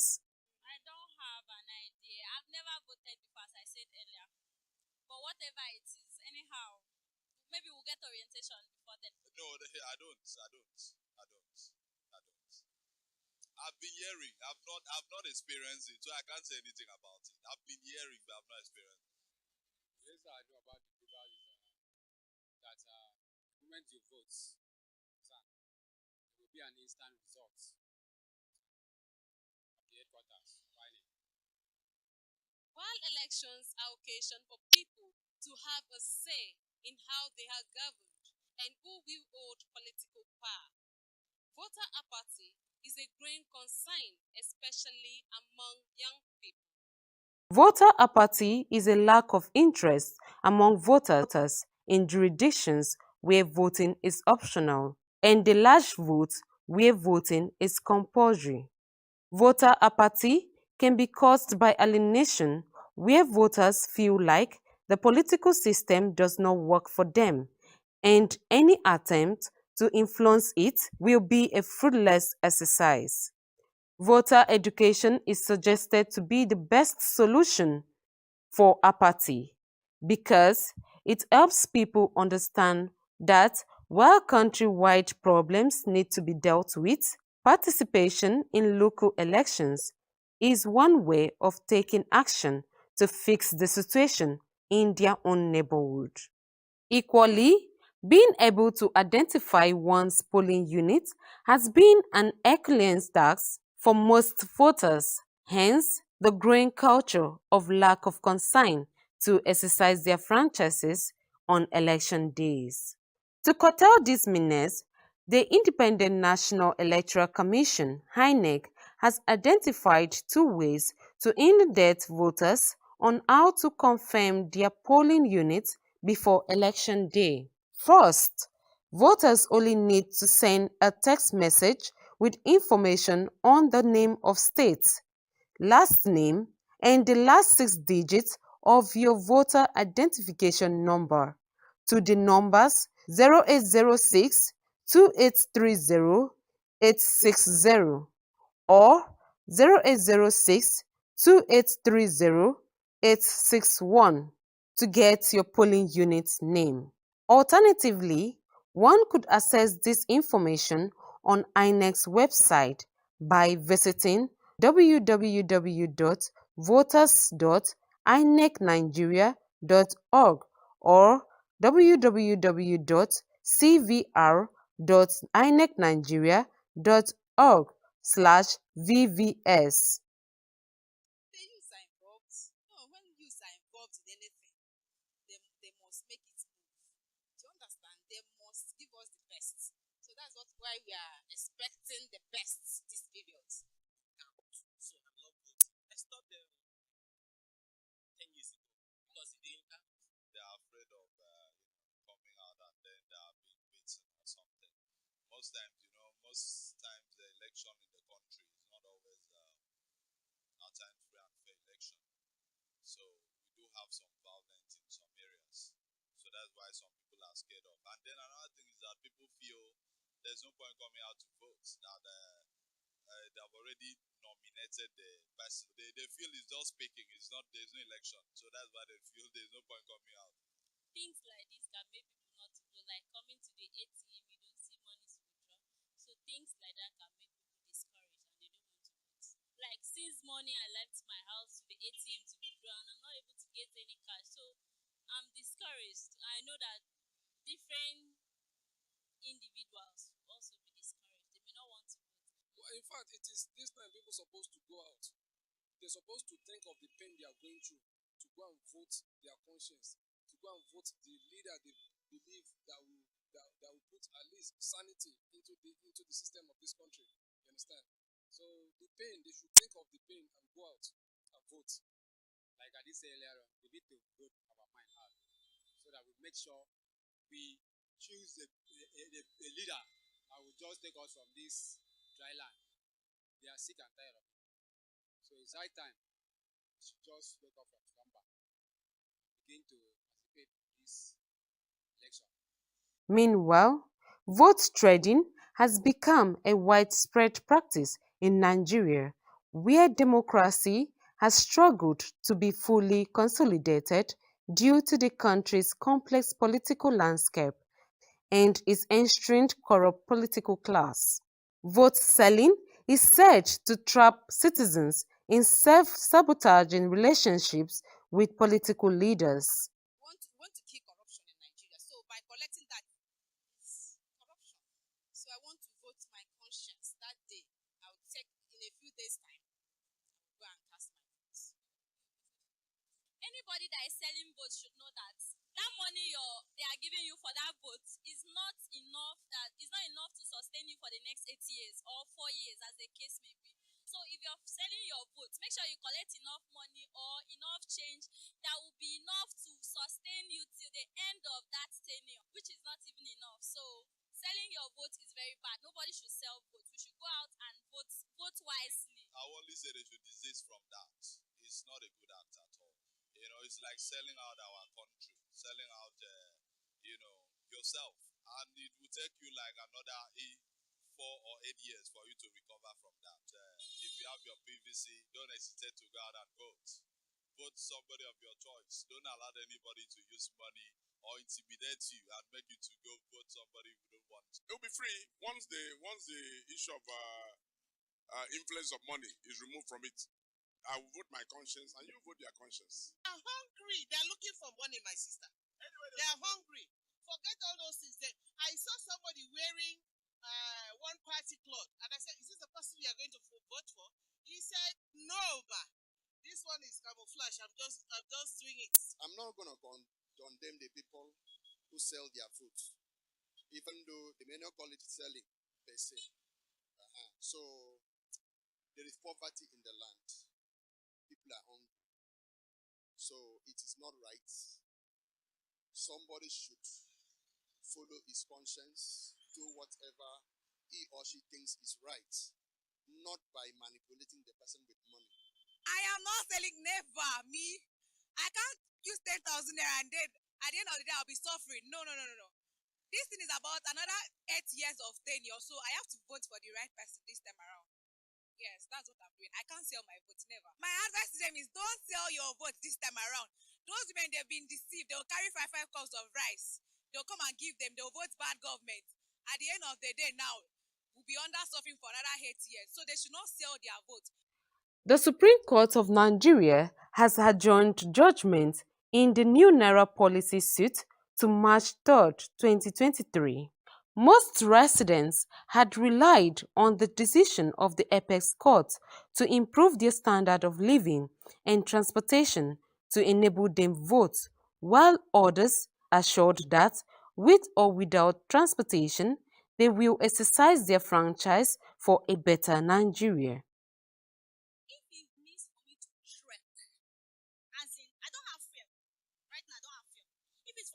Trek and vote my dear, I will trek. I don't care. I will trek to my polling unit and trek back home. But I don't have it. No, I'm not going to vote because I don't have money. Look at it, I even went to withdraw 1,000 naira to go and cook, but there is no money. I'm going to vote this time around. I've never voted before. I just got my PVC. I don't care about the governorship election. Anybody can win, anybody. But I'm more concerned about the presidency. I want Nigeria for my children. I want a secured environment for them. So let us vote for somebody that will take us to the next level. But at least by now you should have gotten the money that will take you to that place and come back if you're really serious to vote. Looking at the economy of Nigeria right now, we need a change, and I can't sit back in my house and have the change I'm looking for. So I need to go and use my PVC and vote for change. I've never voted, but this is my first time. I'm very interested. I want to encourage Nigerians to go out and vote no matter the situation, because if you don't vote, it doesn't change anything. Vote their conscience, because especially youths in this country, we are more than the older people, understand? So they should vote their conscience. They should vote the right leader, the competent leader, understand? And it's someone that will put sanity into the system of this country, because there's no system that is working in this country. If they want to do free and fair election, people will vote their mind without money. Let them vote someone that they know that he can bring good things for us. Someone that can rule the country peaceful. The Independent National Electoral Commission (INEC) in Akwa Ibom State has commenced the disbursement of electoral materials to the 31 local government areas of the state. The head of Voter Education and Publicity (INEC) Akwa Ibom State, Odaro Asin, said necessary measures had been put in place towards ensuring a hinge-free election. The distribution of materials in question is ongoing right now. Very sensitive materials.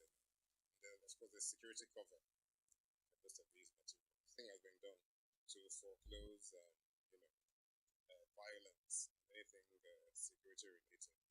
So everything has been done to prevent, and everything is in place to contain any of these things in case they happen. We've done everything we've done to make sure it doesn't happen, to foreclose it. But if it happens, we have the means by which to contain it.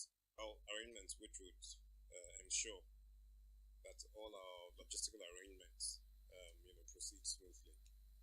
So we may need some cash, for instance, from them.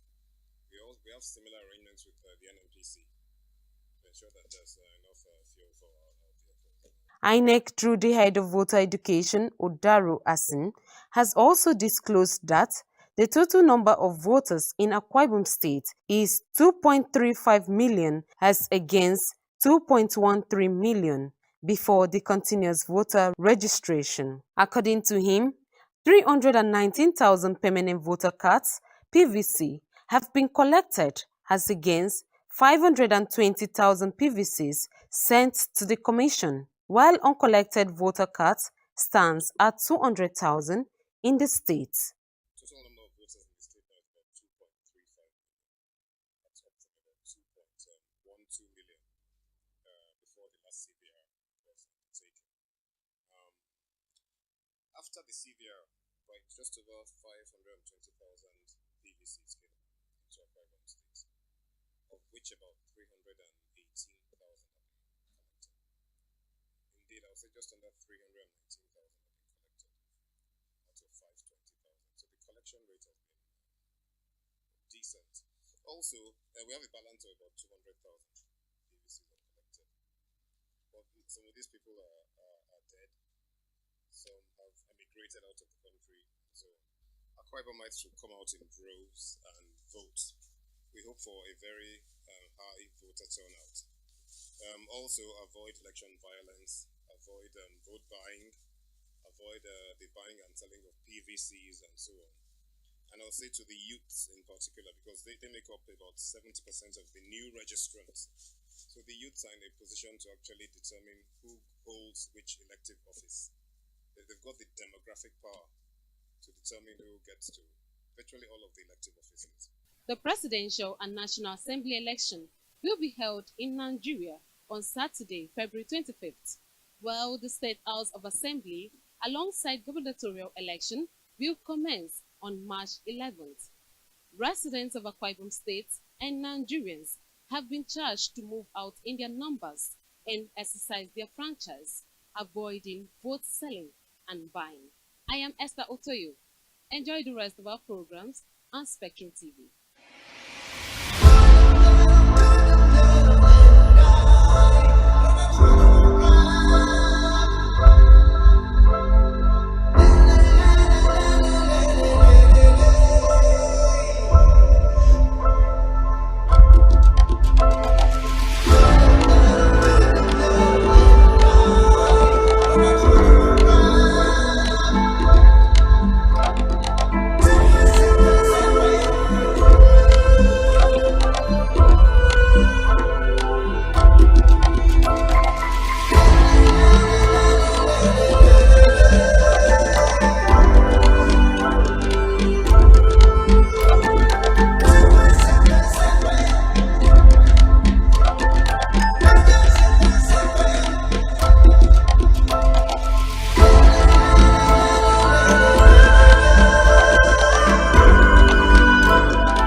The countdown is on as Nigeria decides who becomes its next president.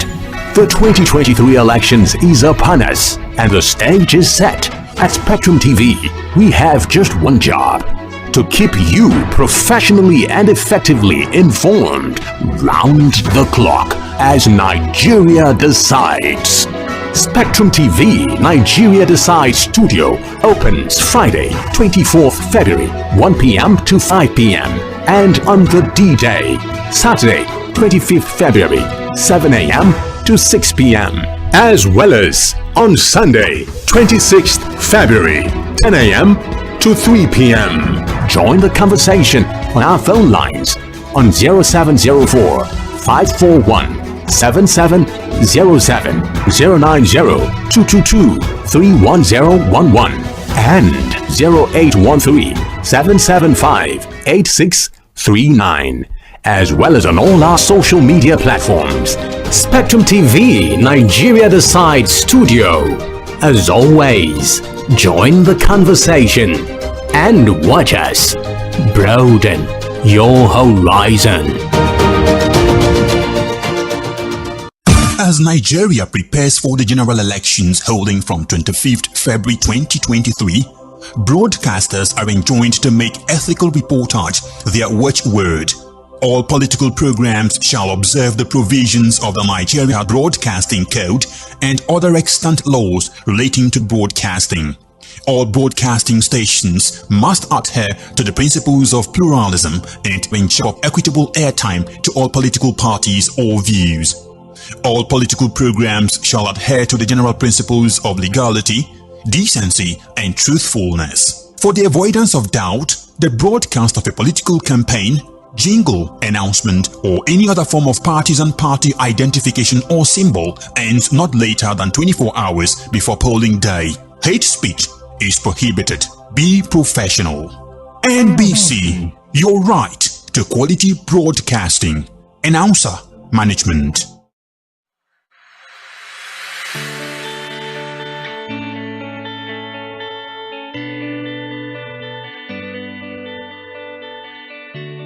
Every day, we bring you up-to-date information on topical issues affecting the common Nigerian. From issues on politics, Hello, Nigeria. I remain committed. security,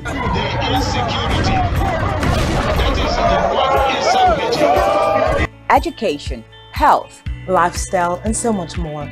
Join Janice Kobum and Uyai Anyeken every weekday from 7 a.m. to 9 a.m. on Rise and Shine Daily, exclusive on Spectrum Television.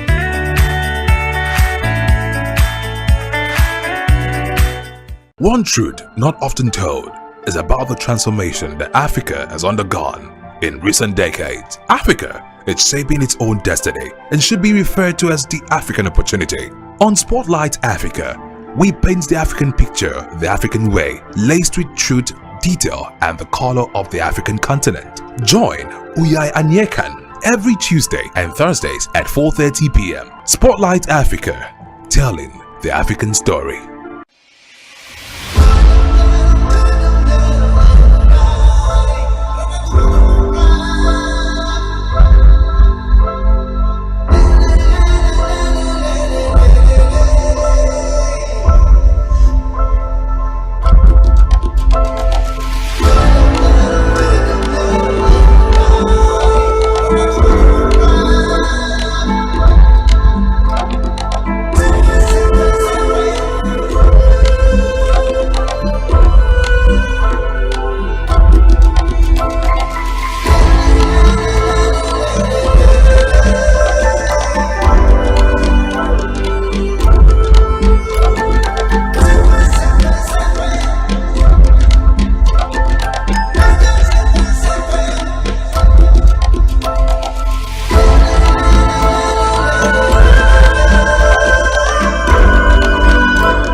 countdown is on as Nigeria decides who becomes its next president.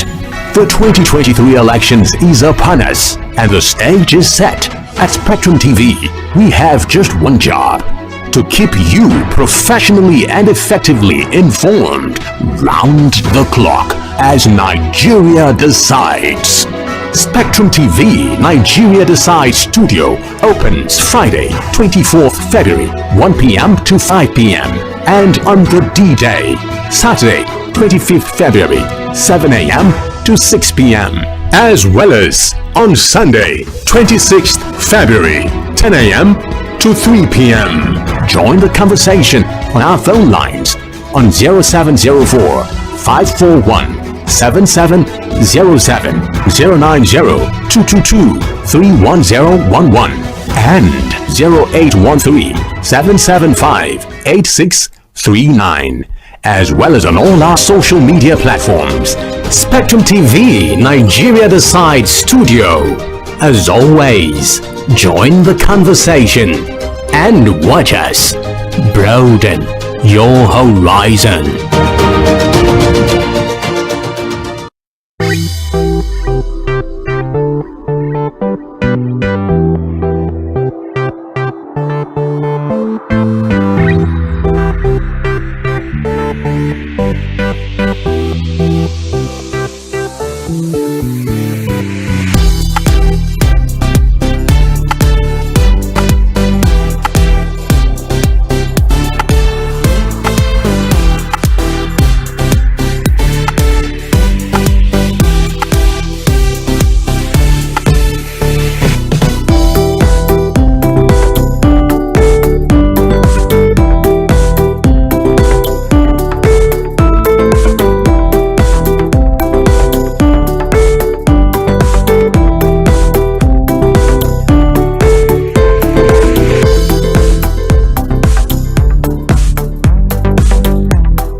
Welcome once again. You're watching Spectrum Television and it's Nigeria Decides 2023, our continuous coverage of the presidential and National Assembly elections across the 774 local government areas of the 36 states of the Federation. The aftermath of yesterday's polls forms the basis and the course of our discussion this afternoon. You joined us, of course, when we formally opened up the studios today at 11. We took you through a lot of the reports that were coming in from across the country with respect to how the electoral exercise went down across Nigeria. And the summary of the current standings across the country is that Nigerians have been calling for an uploading of the results on INEC's portal, courtesy of the IREF provided for by the Electoral Act. And the questions everyone has been asking is, what is delaying or deterring INEC from uploading all of the results, especially from areas where voting and counting as well as collation have been concluded. We'll revisit all of these issues as we progress. We'll also take a look at other concerns surrounding voting irregularities and discrepancies across the country, and whether or not the process has been seamless, free, fair and credible as was the expectations pre-elections. Rachel and Janice are still with me here in the studios, and of course we do also attend to more of your reactions via the platforms that we have made available on the program today. Welcome back, gentlemen of the press. Let's get straight to the other issues we're supposed to look at, and just before we went on that break, we're talking about the reports that were coming in from across the country as they concern results from areas where elections were conducted, concluded. We saw counting, but the big headache now is a bulk of those results are yet to be uploaded on the INEC server, which goes against the provisions of the Electoral Act that say immediately counting is done, the results collated and announced at that unit, it should be uploaded on the server for onward collation and announcement at the INEC Collation Center in Abuja. But swaths of reports we're getting from across the country is that this is not the case. As of today, in areas where elections were concluded as of yesterday, the results are yet to be uploaded.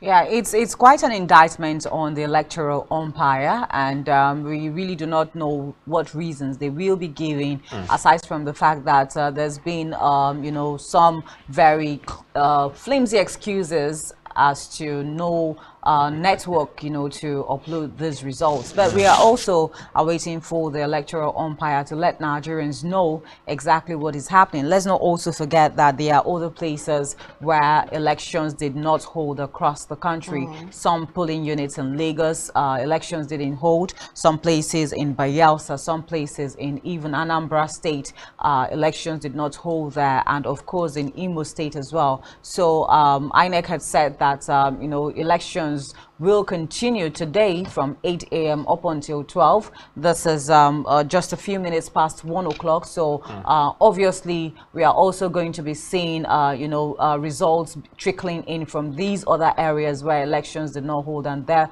was more like a rerun of these elections in these areas that have been mentioned. I think about 16 states so far where INEC is saying that elections should be held, today being the 26th of February. So we hope to see election results begin to trickle in, you know, into collation centers as well. But as for, you know, Nigerians are waiting for the elections to be uploaded to the server. I think that INEC has a lot of questions to answer in that regard. Let's know why results are not, you know, being uploaded, and it gives room for a lot of speculations. Of course, we've seen Nigerians say that, you know, the delay in uploading these results to the server might just be manipulated at the end of the day, or will give room for some manipulation. So if INEC is promising us a free, fair and credible election, I think that they have to put all hands on deck to make sure that we do not even see these loopholes, because we use these loopholes as Nigerians to hold them accountable for the kind of elections that they have given to the Nigerian people.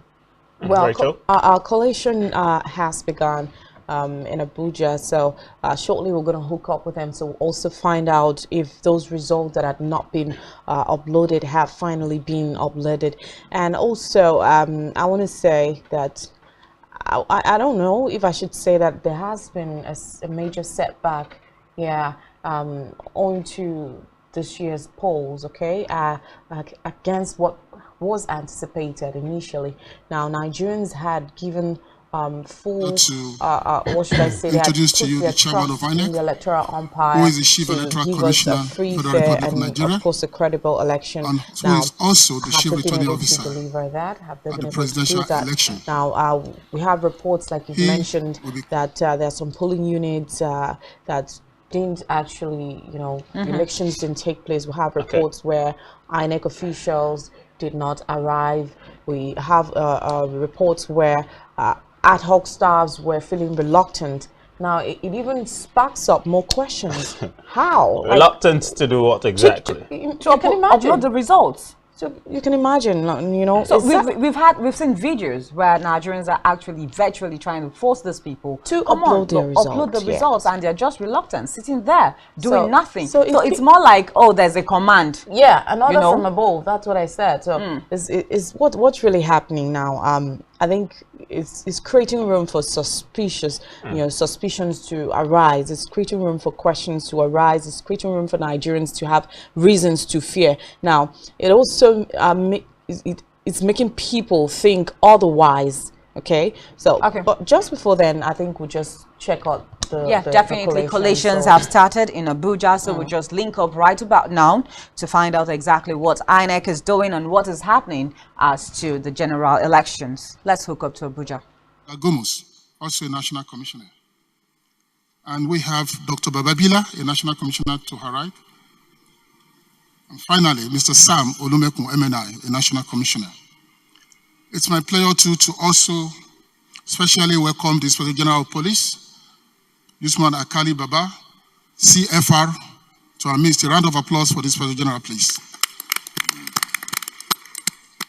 It's also my honor and privilege to respectfully recognize the presence of chairmen of some electoral commissions from sister African countries here present. Mr. Jacobs Mwambegele is the chairman of the Electoral Commission of Tanzania. You're welcome, sir. A round of applause for him. We also have Mrs. Elsie Ngikembua, chairperson of the Electoral Commission of Namibia. Is she around? She's here to come.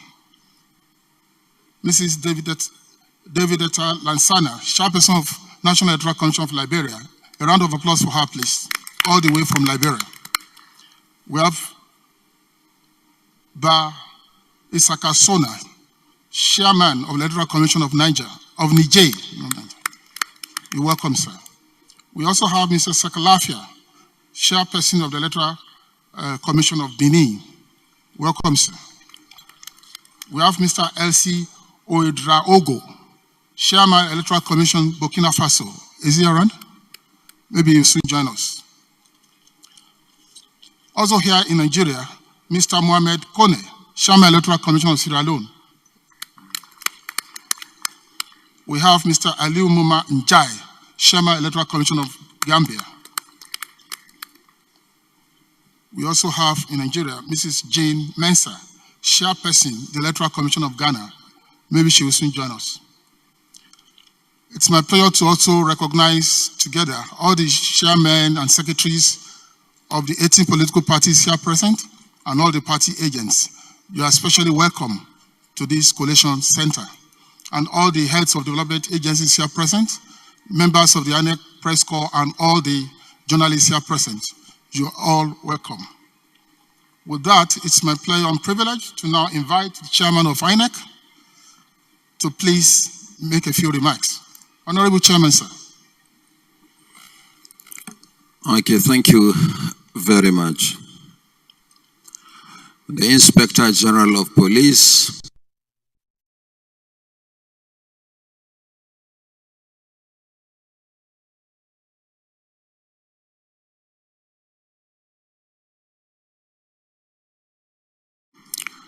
members of the Diplomatic Corps, my colleagues, the chairmen of electoral commissions from East, West, and Southern Africa, representatives of the various security agencies, the media, national and international, distinguished ladies and gentlemen.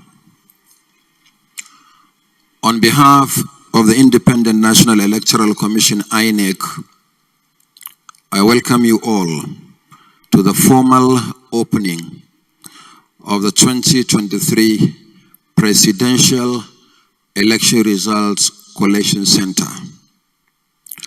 As some of you are aware, collation of presidential election results in Nigeria is done at 4 levels. After the conclusion of voting, counting, and recording of results at the various polling units. The results are first tallied and collated at the 8,809 registration areas or wards. The collated ward level results are tallied and collated at the 774 local government areas nationwide. Thereafter, they are tallied and collated in each of the 36 states of the Federation and the Federal Capital Territory. The collated figures for each state and the Federal Capital Territory are finally collated here in Abuja, where the announcement of the outcome of the election will be made by the returning officer for the presidential election, who also doubles as the Chief Electoral Commissioner of the Federation. And this is a duty that I'm privileged to perform, and it will be done here at this venue.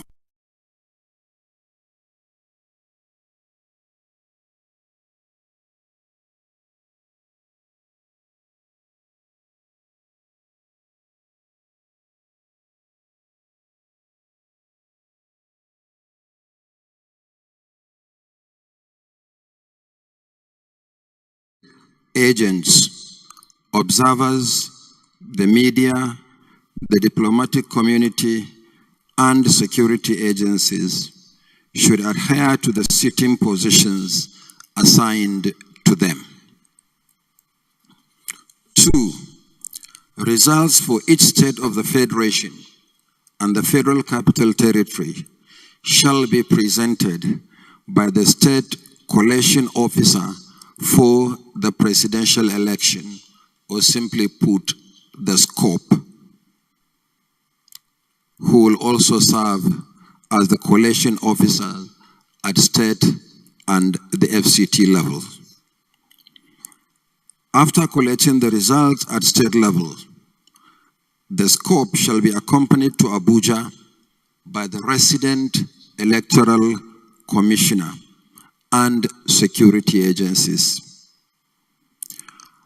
On arrival at the collation center, the SCOP shall be received by the collation secretariat, which shall organize the sequence of presentation. The returning officer shall invite the SCOP, the State Collation Officer for the presidential election, accompanied by the resident electoral commissioner, to the seat we are going to provide to my left for the presentation of the results. The SCOP, following the format for the presentation of results, shall loudly announce the votes scored by each political party in the state, including reports of cancellations and areas where elections did not hold, if any. The returning officer then invites comments and observations, if any, from the polling agents. The returning officer to submit the original copy of Form EC8D. When all the SCOPs have presented their results, the returning officer shall display the sealed copies of result sheets EC8DA, which is the summary of results of elections on state-by-state basis. The EC8E, the declaration of results for the election, and EC40G3, summary of registered voters in the polling units where elections were either cancelled or not held. And I will have the privilege of displaying the blank forms before proceeding starts, after the receipt of the reports from the various state collation officers. Next, the returning officer shall complete the EC8DA and announce the votes scored by each party, and thereafter will invite the polling agents to endorse the form. The returning officer then completes the EC40G3 and compares it with Form EC8DA to ascertain if any of the candidates has satisfied the requirements of the law to proceed with declaration. If satisfied, the returning officer completes Form EC8E and makes a declaration of winner. And finally, the returning officer invites the agents of political parties to receive duplicate copies of the EC8DA and EC8E, which is the final declaration of results. Having set the ground rules, from today, the collation center is hereby declared open until the final determination of the 2023 presidential election.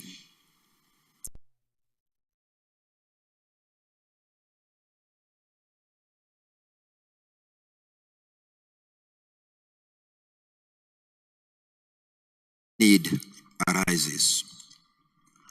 As soon as any of the scopes arrives, the process of collation will begin. Once the process begins, the collation center will be open all day and all night, subject only to short breaks as may be announced by the returning officer. The official results will be shown on several screens here at the collation center. There are a number of screens to my left and right. There is also a giant screen behind me on which we will be projecting the results that the scopes are presenting for collation.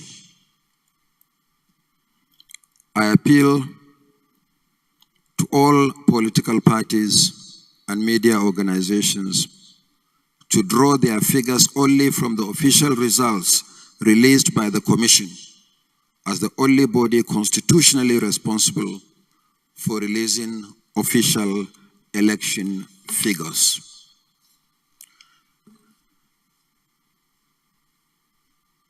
When the scopes arrive, they will sit in the open. So there will be seats at the end of the hall. To my right, you will see black leather chairs. That is the holding area for the state collation officers for the presidential election. And then by the side to my right, you will see a table there. That is the collation secretariat. And the collation secretariat is directly under me. So everything that we are going to do here will be done in the open. There is no other room where any other procedure is holding outside this hall. Yes, we have our situation room, but that is just the situation room for the commission. But once collation starts, everything begins and ends in this hall and in the open. As the collation of results progresses, the Commission may find it necessary to brief the nation on matters relating to the election, but unrelated to the collation of results. When the need for such briefing arises, it will not be done here in the collation center. A media center has been prepared in Aso Hall, right behind this building, but within the premises, these premises, for such briefings. Aso Hall has actually been prepared as our media center. So when we need to make briefings unrelated to the collation of results, it will be done there. So we maintain the sanctity of this hall, essentially for the collation of results and matters arising from the collation of results. Where I am unable to personally brief the media, the National Commissioner responsible for information and voter education, sitting to my immediate left, Barrister Festus Okoye, will perform that responsibility. So as we await the arrival of the scopes, we will now take a break and resume at 6 p.m. We are certain that by 6 p.m., one or two of the scopes will arrive with the results. So we begin the process of collation. I thank you very much. We resume at 6 p.m. God bless you all. Thank you, Honorable Chairman INEC. As the Chairman has announced, proceedings will be suspended for a few hours and we will resume here at 6 p.m. On that note, I thank you all for coming here for the formal opening session.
Welcome back.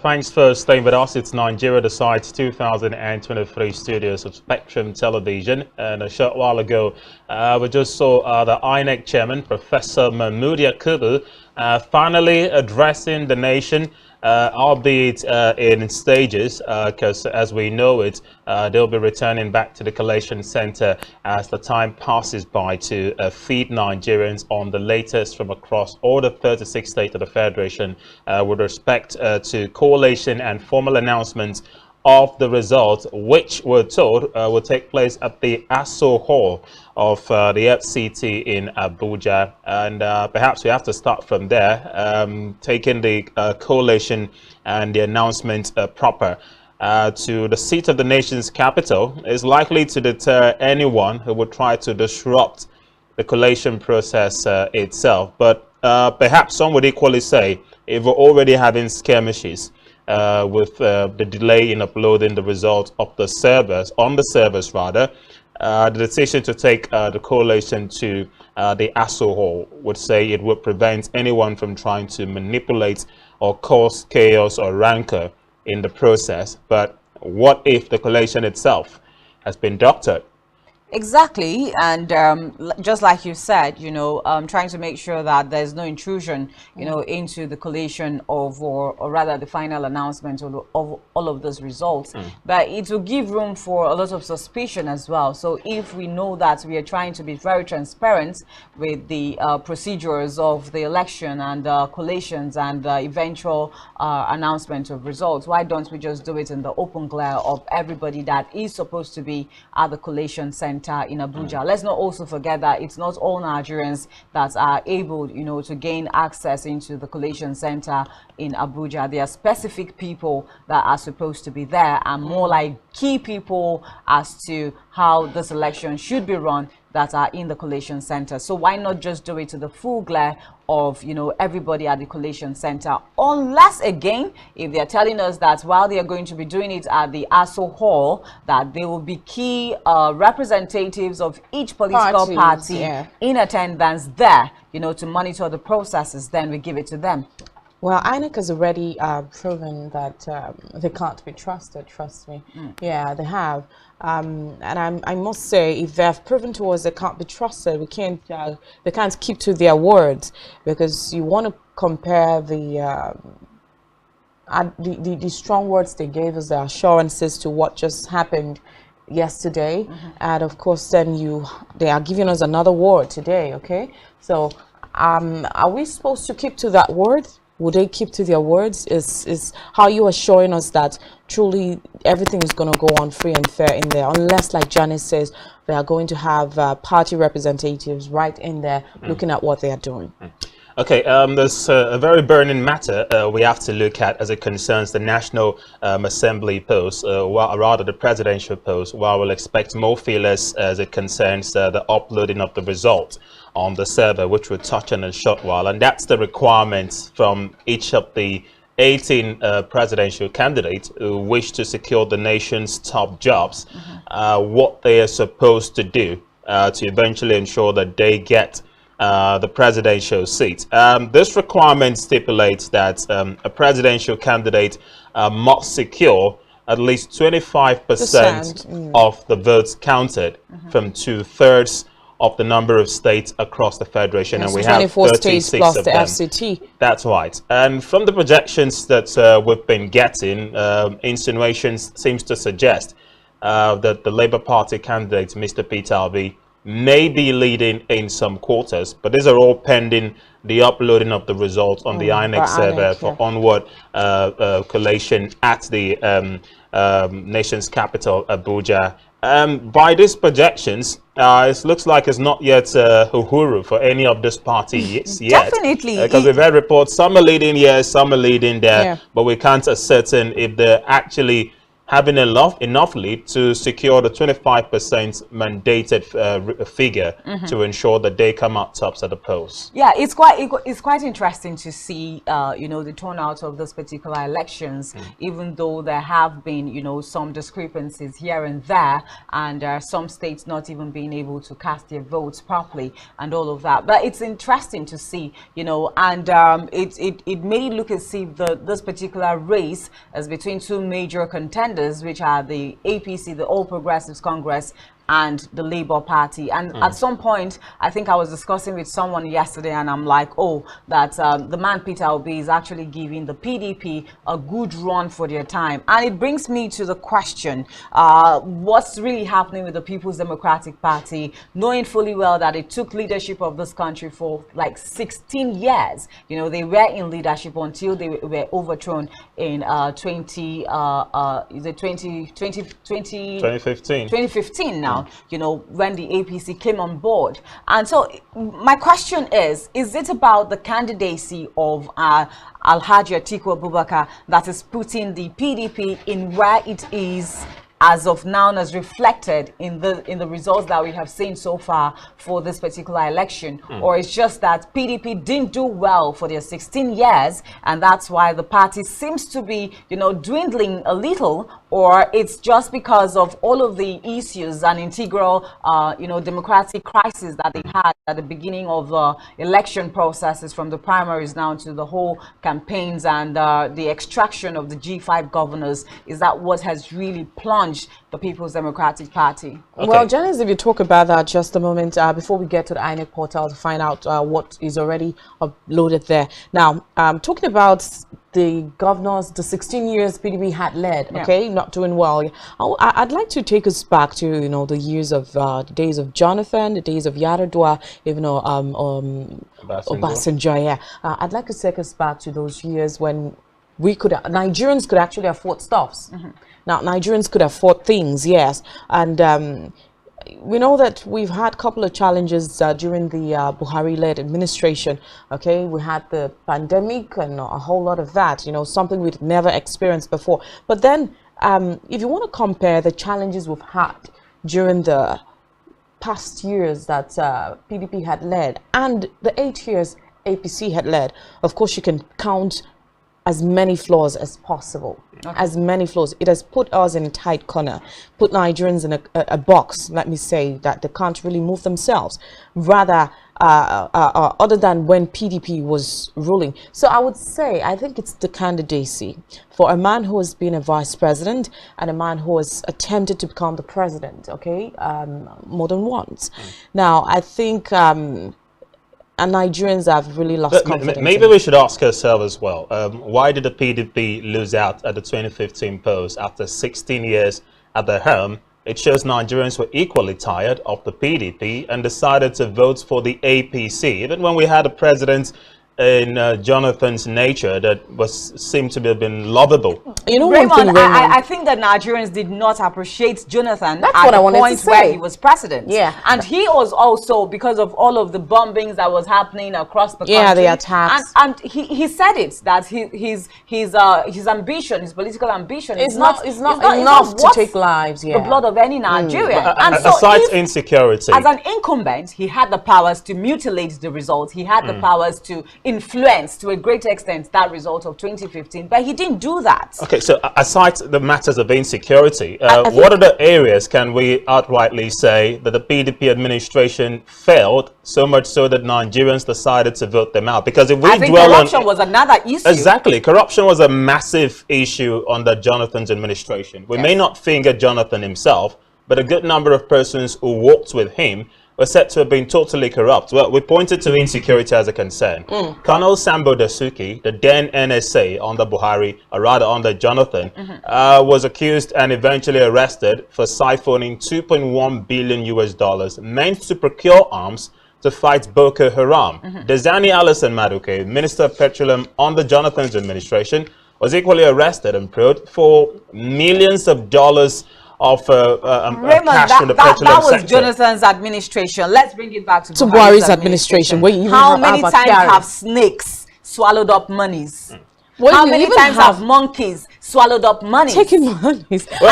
Maybe not only for the APC. Persecuted? How many of them have been persecuted? Well, thank God Abba Kyari has, but we still have the issue. Abba Kyari is of blessed memory. I think referring to the then former AFCC chairman. Yes, of course. That's right. So, but fine. We know both administrations have been pervaded with corruption concerns. But how different did each administration fight them?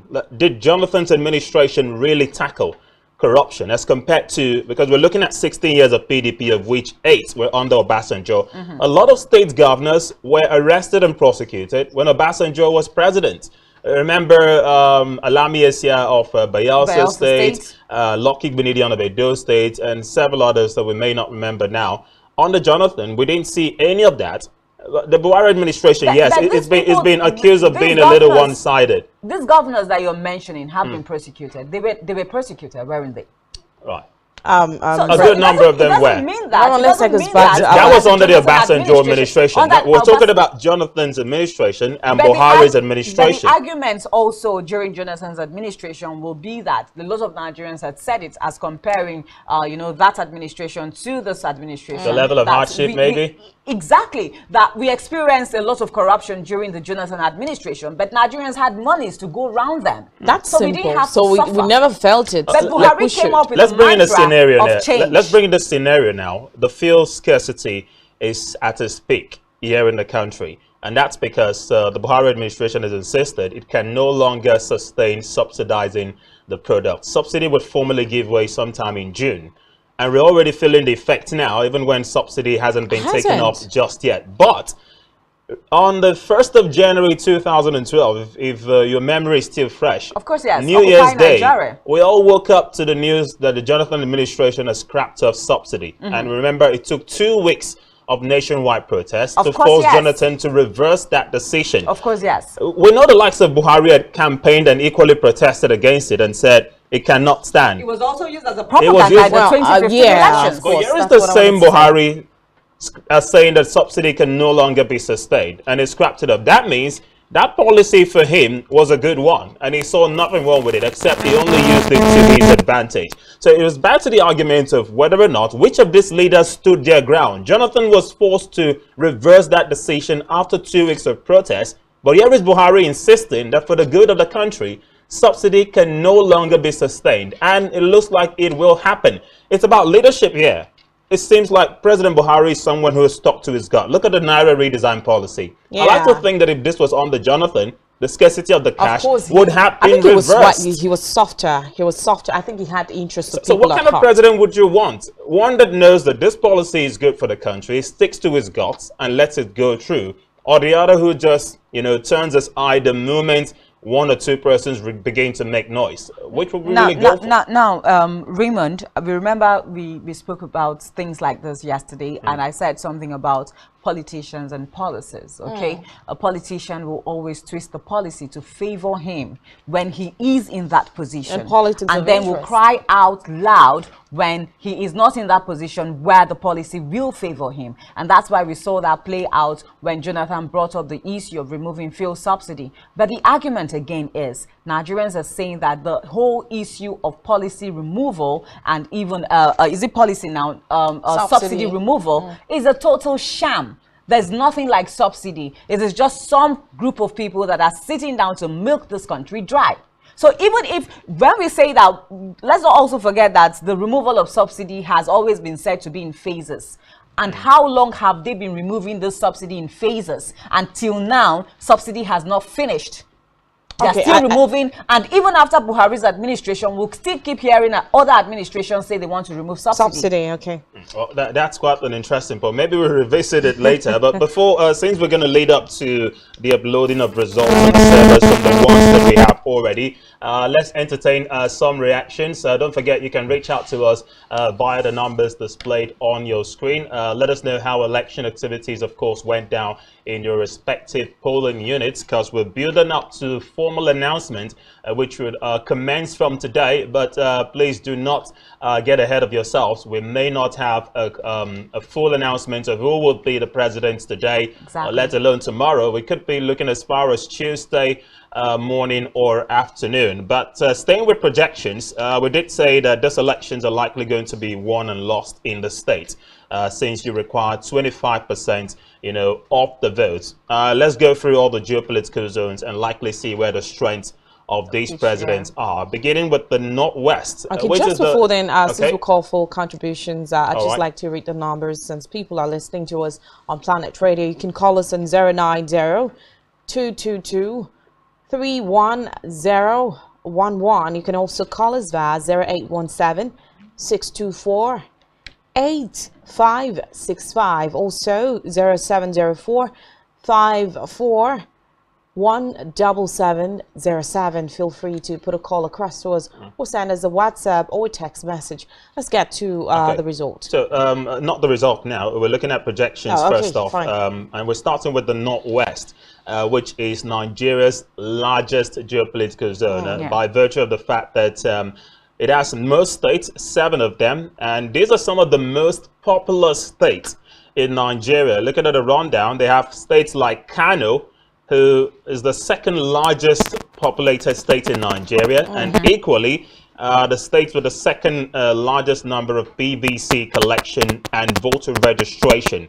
So having that number in the Northwest is politically advantageous. There's Katsina as well, the president's home state.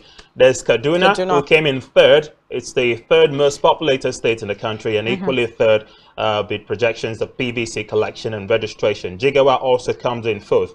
Now, this was the bedrock of President Buhari's eventual and serial contesting for the nation's top job, which he failed since 2003, 2007, 11, and he finally got it at the fourth time of asking in 2015. Looking at these numbers and the states, it's hard to tell, although on paper you could say this is these are the APC strongholds. The states of Kano, Katsina, Kaduna, and Jigawa are all APC control states at the moment. But the narrative seemed to have had a twist, because when you look at Kano, we talked about Kwankwaso yesterday. Being a former governor of the state for 2 terms, equally a senator, he enjoys massive support from the state. Katsina is the president's home state. But if we have to focus on the president's body language, that seems to suggest that he wants his neutrality to, go way above board as compared to the fact that he is a member of the APC and should be supporting the APC. That could also rub off on the president's own supporters. If they see that he is not supporting the APC candidate, or if they assume that he's not supporting the APC candidate, they might decide to vote elsewhere. And it explains his response to yesterday's decision to display his ballot paper. The president said he did that to show that he was in solidarity with the APC. Do you believe him? And in total support of Bola Ahmed Tinubu.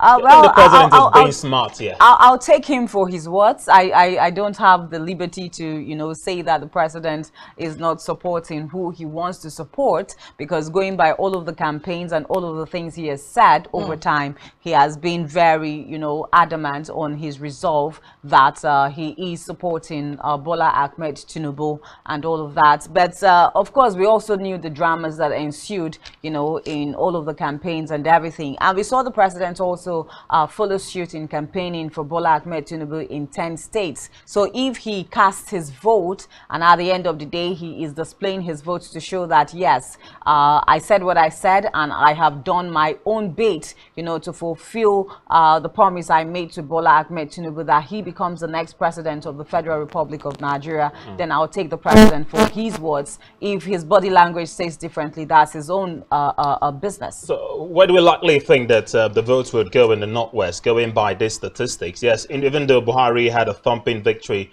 in the Northwest in 2015 and 2019, the likes of Atiku equally enjoys massive support. We were talking about Kano State and Kwankwa. So the Labour Party's presidential running mate, Dati Ahmed, is equally from Kaduna. That's another state in that zone. And Kwankwaso has a large following in Kano, Katsina, and Jigawa as well. Atiku recorded his highest votes per zone in 2019 in the Northwest. And that means it's likely to build going into this particular election, depending on what we get, of course, from the votes that have been collated. And when you put all of this together, it looks like the four major candidates have some level of support in this particular region. And this is the biggest region in the country. So it's hard to tell where the votes would likely definitely go to. So we are not going to be seeing, and that's the good thing about, this particular political season, where you have different people from different political parties, vie for positions of leadership, especially the presidency as well. So we don't have the whole chunk, because in 2015 and 2019, we just knew that, okay, so the whole of the North, will be tilting towards Buhari's candidature. So but for this particular one, we are in the middle of trying to decipher, who is going to get the bulk of the votes from these particular zones, knowing fully well that we have like 4 major people where these votes will be shared to. Okay, let's just start, take a look at the results from the INEC portal server, rather. Some states, of course, have been uploaded by the Independent National Electoral Commission, INEC, and this is coming directly from the IREF with respect to one of the callers who had called in earlier on to say he was quite confused about which of the INEC portals to go to, and I think that's equally good because a lot of things could be doctored and circulated on social media to misguide Nigerians. So we have to also urge you to be very, very conscious of where you go to get your information. What we're giving to you right now is directly from the INEC server, the IREF, with the presidential election in focus. As you can see on the screen, some local governments, or rather some states, have had results trickling in. These are not conclusive results from across all the states, just the ones that have been uploaded on the server. And looking at the states, we're going to give you a rundown bit by bit, of course, as we progress on some of the key areas, not all the areas, especially as they concern the big wigs in the country, most of the political office holders, some of whom we're told have lost in their polling units. A short while ago, we just got a wind of news that the Speaker of the House of Representatives, Femi Gbajabiamila, lost in Surulere in his polling unit. And I wanted to say it was disappointing, but then I'm not supposed to take sides here. If that's disappointing, I was born in Surulere. That's why it's but even if you don't take sides, it's quite disappointing. If it's disappointing, then what would you say of the national chairman of the All Progressives Congress, Adamu, who lost his polling unit also to the Labour Party? Okay, well, there's I mean, it's not like it's a strange information, so to say. In the 2015 polls, we equally saw a lot of people, a lot of political elites lose their polling units. Vice President to Jonathan Namadi Sambo had lost in his polling unit. Bukola Saraki at the 2019 polls lost in his polling unit. As a matter of fact, he was booted out of the Senate. So maybe losing in your polling units is no more news. And several others that we're told have lost their polling unit, but that would not be enough to summarily round up that they could it could in a way, because if you lose in your polling units, then how do you even tell people that you have a grasp of your state, your local government, and also that means you cannot even win an election in your polling units. It's quite shameful. Lost as well in his polling unit. So that's one area we'll perhaps go into. I think one of the members representing, where's that? Is it a back? Was reported not to be found in his polling unit, but then we'll get back to make one constituency. But as of 2 p.m. So maybe he let it win. But if such a thing happens, okay, let's now look at the statistics displayed on the screen now with the presidential election. This time we're focusing from home, Akwa Ibom State, and from the projections we've seen so far. Eket local government area with 203 polling units had submitted only 9 results from across 11 wards. 203 polling units of 11 wards only have 9 results being submitted. Eastern Ebolo local government area had 10 wards and 57 polling units, but only 1 result have been submitted from 57 polling units. What are they waiting for? Eket local government area had 10 wards and 95 polling units, and it has been completed. So could we say a round of applause for Eket local government area, an example for others to follow. Idonibam local government area with 11 wards, 199 polling units, and so far only 16 results have trickled in. That's a stronghold, by the way, of the Young Progressives Party, YPP, who have a gubernatorial candidate from that local government. Maybe March 11, we'll have more to talk about this. It basically was certain local government area. One of the local governments that had voting start earnestly as of 8 a.m. yesterday. 10 wards with 180 polling units, with only 3 submitted as of today. Well, again, what are we waiting for? Concerns. These are local governments where elections started very early, but only 3 results have come in so far. It's in a local government area with 11 wards and 146 polling units have so far submitted 67 results. Quite impressive and commendable as well. Ikorekpene local government area with 171 polling units across 11 wards have submitted 74 results so far. While in a local government area, which is also on the Ikorekpene senatorial district, with 113 polling units spread across 10 wards, have equally had results coming in as well. So from the data, a good number of states have sent in their results. It's hard to tell why many haven't come in. Let's go to Anambra State, which is the home state of Mr. Peter Obi, the Labour Party presidential candidate. And from the looks, Ayamelum local government area, no results have come in yet from any of the polling units across the 11 wards. Well, that's quite disturbing. Yeah, it's quite disturbing and causes great And concern. same is applicable to a bulk of the other local governments as well that we've seen, where it looks like results are delayed in coming in. Bauchi State also, no results coming in from any of the polling units so far. It seems a quite local government area. Yeah, Kwabam State has done a great job. Would you say we really have to commend INEC and the local government in question, where results came in as early as they could, though not in its entirety. Yeah, but it still brings us back to some of the issues that Nigerians and concerns that Nigerians had raised earlier, of INEC officials not also uploading the results to the servers. So we have a situation where truthfully Nigerians were truthful enough to let us know that, look, results as INEC doing, is it just a matter of we do not have network? And why is INEC not having network to upload the results? Why are other people being the ones to also offer helping hands to INEC to say, let's give you routers.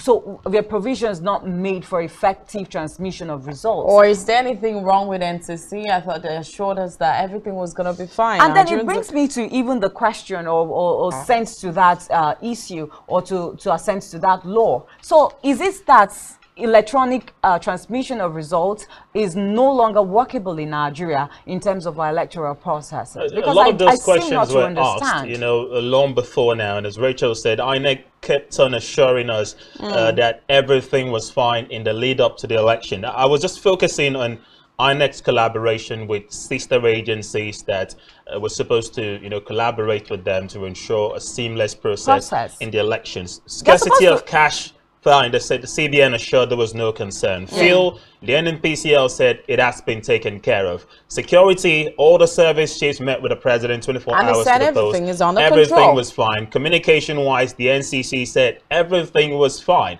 Even with movement of logistics, the road safety said we're on our feet. Everything would be fine. But then, just a few hours to the election commencing, they announced the postponing of elections in 5 senatorial districts, and yesterday was marred by so many irregularities. And the mother of it all has to be the delay or refusal, because these are two different things. You could have a natural delay in uploading the results, but deliberate refusal to do so, as premised on those allegations that some core members were reluctant. What explains the reluctancy here? I mean, who's asking them not to upload those results? Those are, fishy questions that, we need answers. But I was just listening to Yakubu, as we saw from that clip. It seems like he knows so much, but is keeping his cards close to his chest and doesn't want to give out so much. Well, whatever maybe to douse the tension in the country, because the country is pretty hot right now. Of course, it's pretty hot, and a lot of concerns have arisen, and a lot of people are also saying that, look, if this continues and Mahmood Yakubu does not, address some of those challenges that have been experienced since yesterday, there might just be a protest around the country. And I don't think that we really want to get to that point where Nigerians will take to the streets, even though we saw little pockets of these kinds of protests yesterday, where Nigerians, took to the streets chanting, we want to vote, allow us to vote. But I think that if this continues without it being properly addressed by Mahmood Yakubu, then it will also push Nigerians to that point where they have to go to the streets to protest against what's happening in the country. And I don't think that that's where the federal government would want to see Nigerians at this point in time. Let's not also forget that there's been a lot of allegations, as to we having somewhat what looks like the NSAS protests happen again in the country, and it will be totally bad if you ask me. Okay, don't forget, we're still going to entertain your reactions later on before we head back to the Collation Center in Abuja, where we're still expecting feelers from Professor Mahmood Yakubu-led Independent National Electoral Commission, INEC, in the full glare of accredited polling agents of all the 18 parties participating in this exercise, as well as the press. We'll have our eyes on there, and we'll take you straight there the moment we can. But while we're expecting those reactions, we're looking at the projections across the 6 geopolitical zones in the country. And let's just take a call first. The strongholds would be. Let's entertain that call. Hello, good morning. Good afternoon, sorry. Good morning. Yeah, it's afternoon. We're already Welcome into the to the show. Welcome. Good afternoon. Turn down the volume of your TV set. I'm from Enugu. Enugu. All right. Go ahead. What's your name, please? Yeah. What's your My name? name is Chukwudi Joseph. Chukwudi Joseph. Welcome. Go ahead. My name is Chukwudi Joseph. Go ahead, Mr. Joseph. Yes. Yes. The INEC in INEC I like in this Yakubu. They want to play this game, but this game cannot work. We are praying in this country that please. We'd like to know where in Enugu precisely. Where in Enugu precisely? And what game? We up now, boys. Ofunano where? We are our tuning unit 009. Yes. Did you say Ofunano? Is Ofunano your ward or your local government area? Let's be clear. Yes, it's my ward. It's my ward, Ofunano. In which local government? Ofunano. Which local government area? Local government. Enugu South. Enugu South local government. Okay. South. Enugu South local government. Enugu South local government. So, what's the concern? Give us clarity. Yes. What kind of games do you think they're playing? The electoral vote went well. That place. She went well. Okay, the elections went well in your area. Yes, yes. So what kind of games exactly are you saying that they're trying to play? Yakubu don't want to give us a good result. Okay, they've not uploaded the result. Yes, if you don't want to give us a good result, we want to come out of the street to go protest. We don't want this thing they are doing. All right. Thank you so much. Remain calm and peaceful. Yes. Everything will be all right. Thank you so much. Still the same concerns. INEC officials unwilling to upload result. And I did ask, is it a case of natural hindrances or because someone somewhere is pressing the buttons and saying, do not upload those results? Yes. For what reasons? Because let's just take another call. Okay. Talk about that. Hello. Good afternoon. Welcome to the show. Hello. Hello. Good afternoon and welcome to the show. Good afternoon. I saw you people on Spectra TV. Spectrum TV. Yes. My name is Anefio Victor Mindian. Okay. Where are you calling us from? I'm calling from Ikeja, Lagos. Okay. Go ahead. Yes. So what I want to say is that since INEC introduced the electronic machine for the election, why are they not making use? They are not making use of it. Why? They are trying way to manipulate the election for their own favor. And Nigerians want Obi. We want Obi. If eventually Obi didn't win this election, we'll come out. We'll protest. INEC will destroy INEC property. No, you can't say that. You can't say that. You don't have any right to destroy INEC's property. Nigeria need Obi. You do not have any right to destroy Nigeria's property. I think Raymond. Thank you so much, Anefio. That's his opinion, and maybe that opinion is not good. He's sounding that way because of all of the challenges they must have had, during the elections. But it brings me to one question now: does it mean that when a particular candidate, which some Nigerians think should win the election, does not win the election, it means it has been rigged? No, that means it has been rigged. Let's just take another call, so we'll talk about that. Hello, good afternoon. Hello, good afternoon. Welcome. What's your name and where are you joining us from? Yeah, this is Tony Tuk. I calling from Iduran. Calling from where? Iduran. Yeah, Tony Tuk is my name, Mr. Raymond. I calling from Iduran. Go ahead. Go ahead. I want to quickly give you kudos for giving us this platform to air our view. What happened yesterday is unprecedented because that yesterday everybody, went out to vote for their choice. And what bothered me most was the fact that most Nigerians did not see cash. Nobody gave them money. But they came out, sat under the sun, and voted their choice. That is number one. Number two, most of the voters were transferred from INEC to other polling units. And you saw the way people were going up and down looking for their polling unit, the new polling unit for them to vote. And luckily, most of them voted.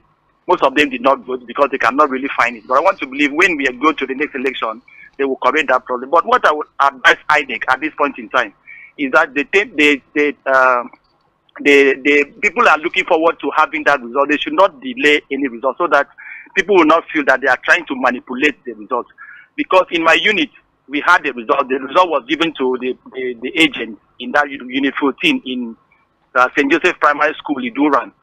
The result was given to all the polling units, the polling, the party agents had their own results.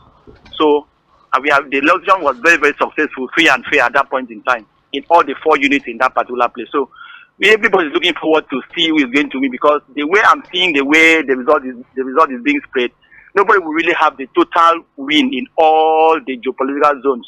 But you can see the way people are coming out to vote. It will not reflect the result that we used to have, where one party will have millions of votes, the other party will have very smaller votes. But the way they are going, I want to believe that Nigeria will be satisfied.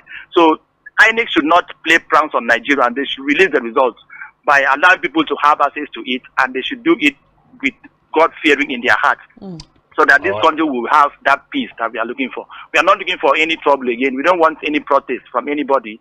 This is the only country that we have, Nigeria. So everybody should play safe and do the needful. Whosoever person wins, let it be convincingly that that person won, and it won convincingly. We should not, try to manipulate any result, because a lot of people have their own results. So anytime that you have different results from INEC and from people had from the field, that will tantamount to chaos, and people will bring problems. Please, I'm begging, because this is the only country that we have. The electoral body that is started with that responsibility of giving us results should give us a very fair result that reflects what happened at the poll yesterday. God bless Nigeria. This is the only country that we have. Thank you very much for having me. Thank you, God bless you too. All right, so I think Nigerians are really having issues with INEC right now, not even political parties. But also, all right, before we go on, let's just take another call. Hello, good afternoon. Thanks for joining the show. Hello, good afternoon. Welcome to the show. Tell us your name and where you're calling us from. My name is Tony. I'm calling from Benue State. Okay, Tony, go ahead. Thank you. Well, I want people to believe that this election cannot be manipulated. And the protest or no protest, people should know that it cannot be manipulated. And all of them that contested as a presidential cabinet are not kids. The way things are going now is electronically. And it's not like before that they thumbprint inside the room and brought out and begin to announce in INEC office that so person have win. The thumbprint that is thumbprint into the ballot paper is the same thumbprint that is in your INEC card. If you look yesterday, if you bring your voter's card, they will just notarize it into Beaver, and Beaver will mark it good for you that you are the owner of that card. Your thumbprint is there. So what am I saying? What I'm saying is that people should just keep calm and then wait for INEC to come out. And for INEC chairman, he should be talking to people at any hour. He should not be keeping silence at anything. Especially this Beaver uploading. I'm expecting this morning that he's supposed to come and address Nigeria. Okay, but he hasn't done that. He's actually done that, just to correct you. The INEC chairman addressed the country some minutes ago. We'll head back to Abuja. All you need to do is just follow up on that. Please, where are you calling us from again? Benue. Benue State. Hello. Where are you calling us from? I'm calling from Benue State, Otukpo precisely. Okay. All right. Thank you so much. But I think it's important to also note when we look at these issues, we look at it from both sides of the divide. INEC had said, we talked about that yesterday, what happens in areas where there were irregularities. Yeah. For instance, everyone is asking, why have the results not been uploaded?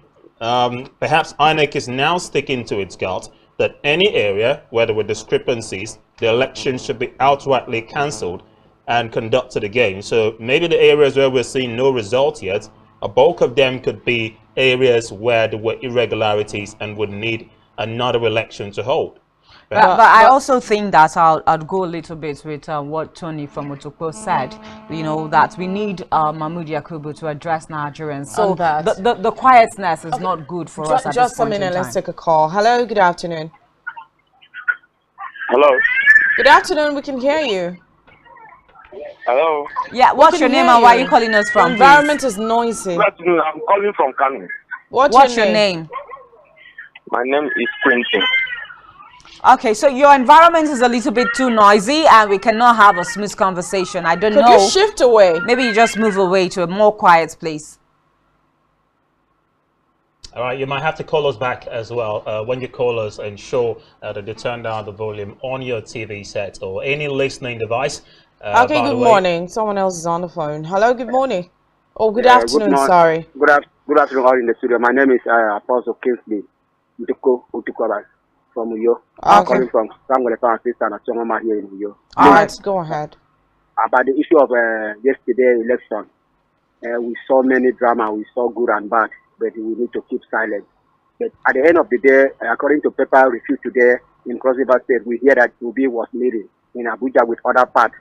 And at the end of the day, we are expecting that meeting to be going forward. We don't need anything that will bring us back to 1993 MKO Abiola with a stuffer that was. They made people to have also Abiola.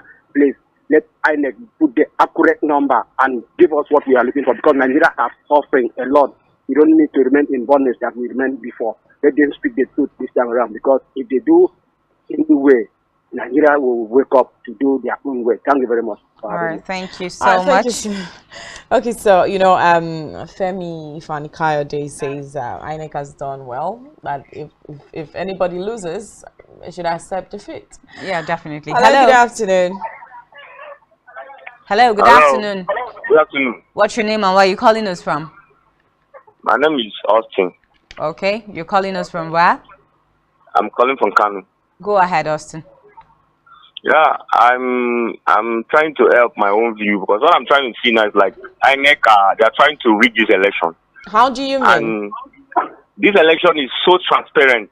Everybody knows what's happening, because Nigerians are out for this election, because we have been following these results from updates. We have been following the voting, both everything. Like in my area in Kano, where I stay in Kano, my community where I stay in Kano, P2B won that place, Sabonberry. P2B won Sabonberry massively. People came out massively to vote P2B, including the Yorubas voted P2B in that my area. So what is happening now is that this whole thing is transparent. So INEC should not play pranks or play games on Nigeria. Gone are those days when they rig election and people will feel that it's nothing. It's something now, because if INEC should rig this election, we are coming out on the street. All right, thank you so much. Coming out on the street. We are out. Okay. This country is all upside down, let it go. Thank so you. We are out. Thank you for your we contribution. We don't give a fuck this time around. Please, sorry, we need to drop that call now, please. I'm sorry, you have to be civilized when you put a call across to any broadcast station, because there are some words you can never ever use. You don't come on national television on check, and you're using a very vulgar word. Okay, let's get back now to more results uploaded on the IREF of the INEC portal as they come in. Looks like some states do have the results coming in. We'll just put it on the screen for you very, very shortly. I think from one of the northern states, it looks like the results are trickling. As soon as we have them, we'll bring them to you as quickly as possible, and we'll still entertain more of those reactions while we're expecting to head back to Abuja, where a formal announcement will continue from the Independent National Electoral Commission at the Collation Center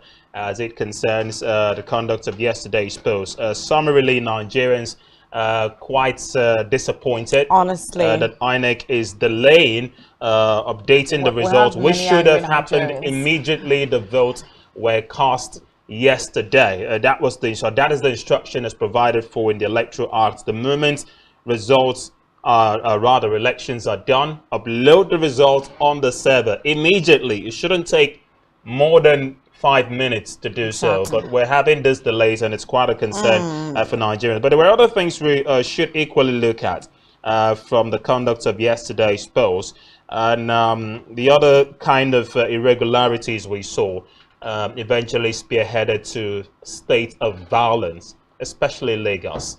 Lagos State disappointingly had pockets of incidents of violence related to the elections, and that's not what we wanted to see. We weren't just looking for credible polls. We wanted free ones.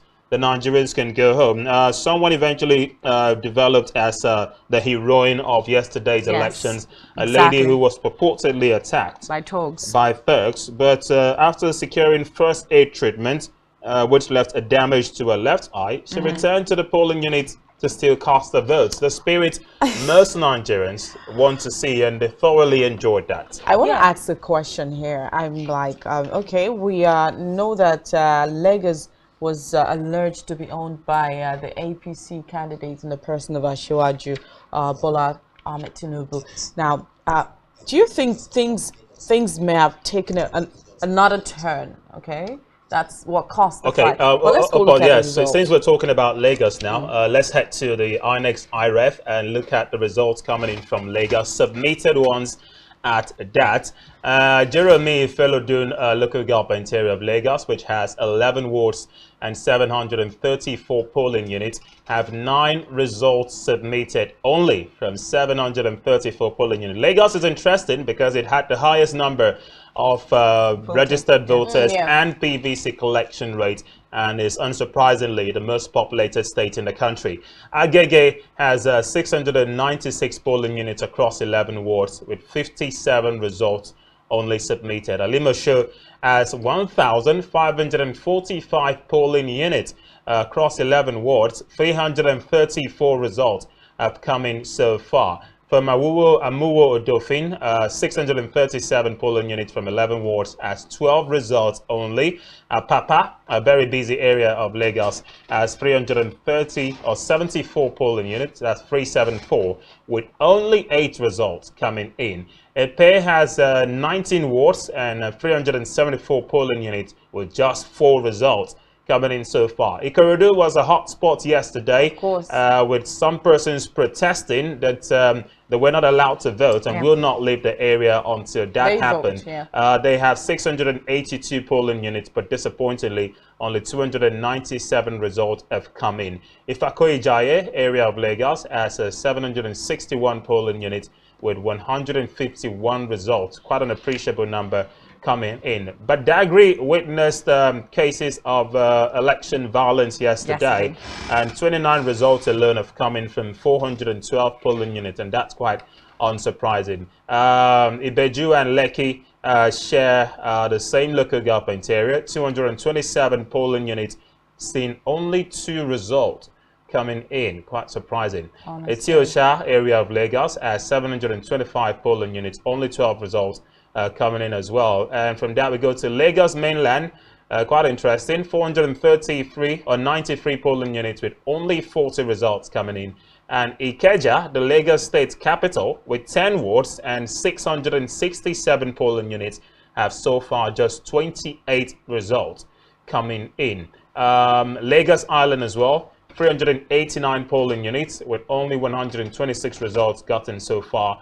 Kosofe area has 880 or 99 polling units, that's 899, 176 results coming in. Mushin, with 865 polling units across 14 wards, have just 3 results coming in. It's important to note, Mushin disappointingly has a good stock of where you call a high concentration of some thugs, and it's understandable why we've only seen 3 results coming. Shomolu has 616 units across 12 wards, and only 6 of 5 results just coming in.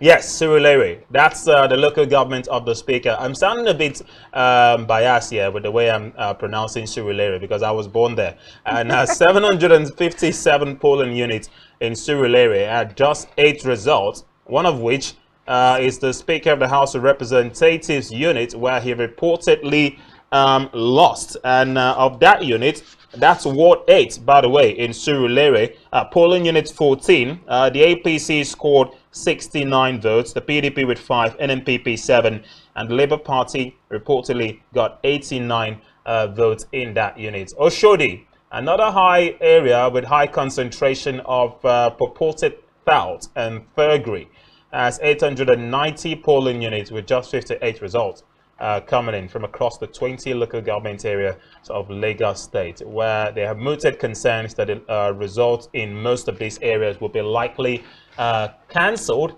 It's one of the 16 states that INEC has said would have rerun or an extension of the voting time from yesterday. A lot of them were down to not just irregularities, as we saw yesterday from footages where some persons threatened other voters not to vote for another party. Aside that, places like Ikorodu, the LASU, that's the Lagos State University, people were denied access into voting centers. Were not allowed to vote. And then violence in some areas. We're also told there were some places where people of Igbo extraction were not allowed to even cast their votes. I wouldn't be surprised if a whole lot of results across Lagos are rejected, rerun called for, or outrightly cancelled. Well, the rerun should be over by now because it was supposed to start by 8 o'clock and end by 12. So even as we're looking at the portal right now, and we're supposed to be having more results trickle in, you know, at this point in time. But surprisingly, we have not seen that happen. Just to draw your attention, Ebute Meta area of Lagos State, which was one of the areas where voting should have continued as of today, again was disrupted. We saw footages on social media where thugs were dismantling ballot boxes, tearing them, setting some of the papers ablaze, which means we'll have to have another election again in Ebute Meta. It should have happened yesterday, it did not. It was pushed to today. Today's exercise has been disrupted again. Why Lagos? You know, it brings to mind the question of where are the security personnel? Exactly. Over how many thousands of security personnel? Now, if you couldn't do well yesterday, you couldn't have done well today. So why are they not positioned? We are looking at just a few states that are having rerun issues, you know. So why have these security agents not been deployed in their numbers? Especially the army. The Nigerians were quite happy when they saw videos of Nigerian army being deployed to different places. But yesterday, looks like they were only mounting roadblocks and they were not seen at the polling units. Of course, we had a caller who said that before now, like military 2-3 days to, you know, the general elections, we saw the show of force across Lagos State. Okay, hello. Good afternoon. Hello, good afternoon. Hello. Good afternoon. What's your name and where are you calling us from? Yeah, am I on to Spectrum Television? Of course, you're on to Spectrum Television. What's your name and where are you calling us from? My name is Emmanuel, calling from Lagos here. Okay, Emmanuel, go ahead. Where in Lagos precisely? Yeah. Please, concerning this election, in my polling unit here, and so many other polling units around us here, we saw what happened and it was very clear to everyone yesterday. And I want to make a suggestion to you people. In all the polling units, there are these party representatives in all the polling units. Please, in order to avoid problem, let all these representatives give reports of the results in each polling unit, so that when they give the reports, you people will be able to combine everything together and tell INEC to give the appropriate result of this election. All right, thank you so much. Thank you so much. It goes down to the discussion we had yesterday about the reported lack of presence of some party agents. Somewhere in especially the Labour Party. Well, we did too. Labour Party had no. There was reports that Labour Party had no agent. Who's that blame going to fall on now if the parties did not have agent there? One of the spokespersons of the Labour Party, Aisha Yusufu, who was one of the prominent activists during the NSAS protest, she made a tweet yesterday, just minutes after the election commenced, that stipends would be paid to all of the Labour Party agents via transfers. That's on her official Twitter handle, by the way. You could go look it up if you wish. And if that was the case, it means there were modalities put in place to take care of the welfare of the agents. And by the way, that is not vote buying in any way. These are registered, your staff, approved, and accredited party agents of the Labour Party. So if the stipends were paid, why were they not seen on ground? Hello, good afternoon. Yeah, my name is Guy. I'm calling from you. All right, go ahead. Hello? We can hear you. Go ahead. Yes, I just want to say, when we are broadcasting, be very careful on how we broadcast, for Christ's sake.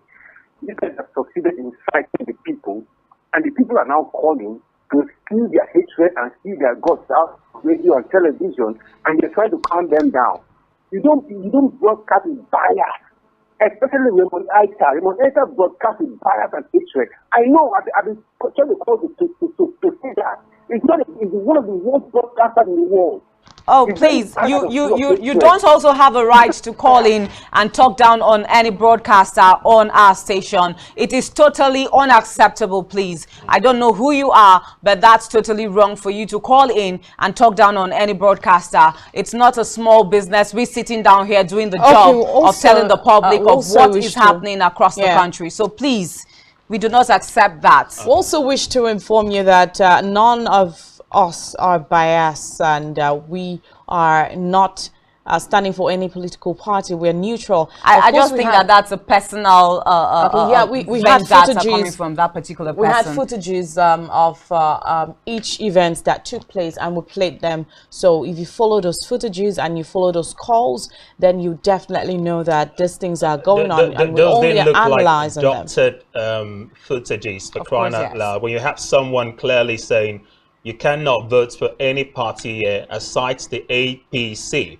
in the full glare of security personnel attached to that unit, and the INEC officials, the ad hoc staff, were still going about with their exercise unhindered. I mean, it shows you that there was connivance between the INEC staff and the party who were alleged to have made those threats. So the APC cannot come out to say that they have no idea as to who those men were. Well, what we need to have done maybe is to verify which particular polling unit that was. We know it was in Ikorodu, but Roman, let's just we do not know where precisely. Hello, good afternoon. Good afternoon. Good afternoon. Just tell us your name and your location. Just describe I'm Chooks calling from Lagos. All right, Chooks, go ahead. Go ahead. Yeah, some people are here to destroy this country. You can imagine somebody calling and insulting presenters on air. What the hell? Somebody just called now with what is on ground. We're trying to resolve issues on ground. You are telling them they are inciting people. What type of incitement are they doing? Election that was held yesterday, up to now, no single result is out. People everywhere, there is anxiety everywhere, tension everywhere. And my sisters and my brother, we are waiting for that result. Let INEC play any policies they want to play, but that result must be out. We all know where we voted, and we all know the result that we voted, where all of us voted for, and the results that are going to come out. Then we will start comparing. All right, thank you so much. Okay, let's just douse the tension a little bit by taking a very quick breather. When we come back, we still have to go to Lagos, by the way. Victor Nilaju, founder, IPE, and presidential aspirant, People's Democratic Party, ahead of the 2023 polls, is on standby to talk to us. We equally get feelers from Benue, where Gordon Odobert is also on standby. Basil John is in Owerri, Imo State, to talk to us as well, while a spokesperson of the All Progressives Congress here in Akwa Ibom State, Barrister Imokban, will also be joining us, all of which will be over the line to give us their thoughts about yesterday's exercise and projections for the expected outcome at the Collation Center in Abuja. It's Nigeria Decides 2023 studios of Spectrum Television. Stay with us, we'll be right back.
As Nigeria prepares for the general elections holding from 25th February 2023, broadcasters are enjoined to make ethical reportage their watchword. All political programs shall observe the provisions of the Nigeria Broadcasting Code and other extant laws relating to broadcasting. All broadcasting stations must adhere to the principles of pluralism and ensure equitable airtime to all political parties or views. All political programs shall adhere to the general principles of legality, decency, and truthfulness. For the avoidance of doubt, the broadcast of a political campaign, jingle, announcement, or any other form of partisan party identification or symbol ends not later than 24 hours before polling day. Hate speech is prohibited. Be professional. NBC, your right to quality broadcasting. Announcer Management.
Welcome back. It's the studios of Spectrum Television. You're watching Nigeria Decides 2023. It's the day after the D-Day, where the first of the two major elections we've been counting down to took place. Nigerians went out in large numbers to cast their votes for a new president and representatives at the National Assembly. It has been slightly marred by incidences of irregularities reported across different polling units and wards, local governments across the 36 states of the Federation. We've been doing our bit to bring you up to speed with the results as they're trickling in, while we're still expecting to head back to Abuja, where the national chairman of the Independent National Electoral Commission, Professor Mahmood Yakubu, is expected to continue formal announcements of results that have been updated and uploaded on the iRev of INEC, which we've been, of course, displaying to you as they do come in. We have to head to Lagos, which is understandably the hot spot of the 2023 general elections, where Victor Anilaju, founder EPE and a presidential aspirant of the People's Democratic Party, joins us live and over the line. Good afternoon to you, Victor. It's good to have you join us in our election studios once again. Yeah, good afternoon. Thank you for having me. Well, thank you. I wouldn't say your excitement level has dropped from what we saw yesterday, but you seem a little bit cool. I wonder, does this have anything to do with the optimism that you had yesterday, that Nigerians will decide the outcome of this election, regardless of the skirmishes that have been observed in different parts of the country, especially in Lagos, where you are? Okay, for us here in Lagos, is victory all the way, right? It's been victory. The only where we're feeling a little bit not too happy is INEC refusing to report or release our results. Like, as you all know, election is about 10%. The result is 90%. So we have done our bits. Lagosians and Nigerians have voted in Lagos, and we have won. My polling unit, we won. Majority of the polling unit coming out from Lagos. Even okay, the APC, Victor, sorry to cut you. Victor, you said INEC refused. Of course, you know, yes. INEC is working on that, so you can't say INEC refused. No, INEC refused. See, please, I would love for us reporters, because I've been listening to different TV and radios. It's like you people are not part of this country. If this country burns, all of us will burn. If it succeeds, all of us succeed. Yeah. INEC, November 2nd, Punch released that same article, said they were going to release this result real time. What is real time? Real time is as it is happening. It is showing live on the portal. And I found out why the journalists we have in this country, media has this, cannot call INEC and say, we are holding you to your word. At least Punch released that same article yesterday, November 2nd. INEC, from the chairman, not from somebody else, said these results will be released real time.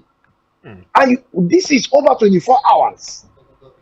Well, Victor, I'd like to draw your attention. I'd like to draw your attention to a particular point. As if rightly posited, the provisions of the Electoral Act said, upon conclusion of voting and counting of the result, it should be uploaded on the INEC server, except for areas where there were irregularities and discrepancies, where the elections will be outrightly cancelled. We've just had access to the INEC IREF. That's the portal where those results are supposed to be updated. And from Lagos, where you are, a good number of the polling units have not had their results coming just yet. And we know Lagos, more than any other state in the country, has recorded the highest number of electoral violence from yesterday's election. So are you saying, with reference to what Rachel said a short while ago, that perhaps some areas where the results have not been uploaded yet is because of discrepancies being recorded? So are you saying INEC should go ahead and update those results? No. INEC has not released the results of my polling unit that we concluded yesterday around 3:30. Your polling unit, which polling unit are you referring to, please? Which polling unit precisely? The Kosoko Road polling unit 039 in Ojojubega, Lagos, under Ikeja local government. That's my polling unit. Right. I heard that INEC started releasing some polling units in Lagos from 12. My brother, a lot has happened in Lagos from yesterday to today. And a lot will happen throughout this week. We are ready. The truth about this is this. It's either Nigeria have an interim government or they announce our candidate as the winner, the way it was done. So let's not play games. I pity media houses. I pity you guys right now, because I expect every one of you to be coming out and saying things the way it is. But I still see some people trying to be professional. If you want to be professional, watch CNN, watch BBC. They will tell you the way it is. If a all right, artist sir. is I'd just they like to say, from our position, we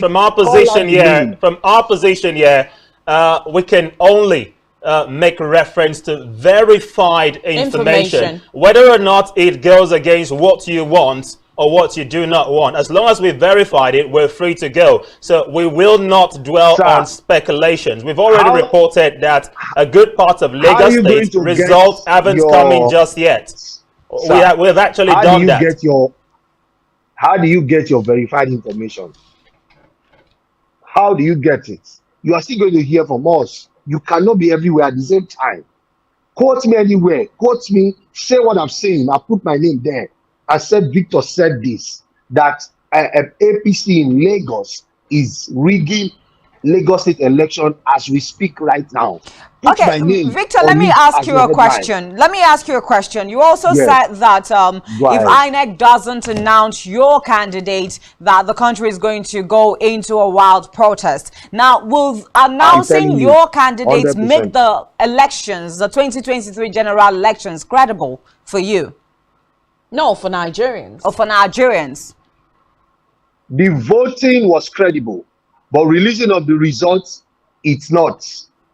The voting process, the exercise, we voted, but releasing the actual result, that's the problem, because they waited for us, allow us to vote. They now released it on time. You gave us your instruction and told us, real time, you will be releasing this result, and that is what we banked on. Because we know that if you are releasing this result real time, there will be no room for people to rig. So why are you not releasing it after 24 hours? Have there been further questions? Have there been further questions in your polling unit as to why these results were not uploaded? The first question, see, it's not even that they could not send it. Our beavers worked. She was the INEC officer there was able to send it. But INEC, when did INEC open their portal? INEC opened their portal today. That portal should have been open since yesterday by 3:30 p.m. Why? What was the wait for? Let's even say, okay, the portal was open, results had not come in. Beavers was unable to send results. My question is, why is the media not questioning INEC? Why is the media not calling INEC to Victor, I have to pause you there, Victor. You cannot generalize your insinuation that the media is not calling or questioning INEC in this regard, because those who have done so with respect to us as well, we've done our bit in questioning the rationale behind INEC's delay or refusal to update the IREF so Nigerians can know the state of things as it concerns the results. So perhaps you're premising your argument on other media houses who haven't done so. He hasn't been following us. If he has, he would know. See, let me tell you the truth. Most of the media houses started calling INEC today now. Yeah, yesterday, all of you were waiting to announce. I've been in front of my TV. I've been on the radio. I've been on every aspect trying to get a media house that will pick up this issue. And can you hear me? Yeah, we can hear you. Go ahead. Yeah, and we're not seeing play. You people want to play safe. Nigeria is not safe right now. I start saying the way. Think that the people who spent their life, their energy and time to go and vote, and people are rigging the result, and we all want to try and play safe. Well, let's see. Now today is Sunday. Tomorrow we come. Monday we come. Tuesday we come. We are all in this country. Whatever happened to the way I love Nigeria, whatever happened to the top happens to the bottom. Okay, but Victor. Victor, are you aware that Lagos State is one of the 16 states where INEC has called for a rerun or an outright cancellation of elections? Are you aware of that information? Well, that information has not come from the chairman himself. That means you've not been following up. That means you've not been following up with what is happening at the collation That's- center? Because you that's just what I'm accused the saying. media of trying to play safe, whereas from what we know and information available to us, Lagos State has a good number of polling units where elections have been called for again, starting from today. 100%. We know about that, right? But I'm saying, what about the people who have voted? What about the result that is available? See, sir, let me tell you the truth. It is obvious that Labour Party won this election. That is why you see that we are agitating that let them release results. How many PDP or APC members have you seen asking INEC to release results? Well, we How many cannot APC members verify that because as much as you say the Labour Party has won, until the elections are announced. Maybe that's I in am your telling you units. that I am in Lagos. I am telling you that I'm in Lagos. I'm in the center of APC zone. And you've gone APC through don't all even the want, units. APC don't even want INEC to release the results. APC has been pursuing us with guns, with machetes since yesterday. APC has gone to almost all the collation center in Lagos. And did you in any way capture any of these incidents? Did you capture any of these incidents? Because we've equally seen footages where the APC threatened people not to vote in some areas of Lagos, and we reported that as well. You've claimed that the media is trying to play safe as opposed to what we've been actually doing on ground, but we're only saying let's see verifiable footages to buttress your argument. Sir, as at now, let me give you what is going down in Lagos, right? And I expect that the media will push forward to make sure that INEC start announcing the results. Me, I'm not saying that INEC result is false. Let's even see the result first. Do you understand what I'm saying? I'm not saying the INEC result INEC is posting they are false, or they have been changed, or they have been rigged. I'm just saying that INEC has promised us, and I don't think anybody will tell me that I'm lying right now. INEC promised us that they were going to release these results real time. INEC failed in doing that. The reason right now, the chairman have not told us the reason, or whatsoever, there is no reason, right? Whatsoever, there is no reason why such thing should happen on a presidential election that you know that people have put in their life, their resources to make sure it happens. That's number one. Okay, Number two. So your allegation should rather be that you just want INEC to release the results, and not particularly that your candidate of the Labour Party won the elections. Well, I can tell you categorically clear, in Lagos, the Labour Party results reaching us from the agent of Labour Party.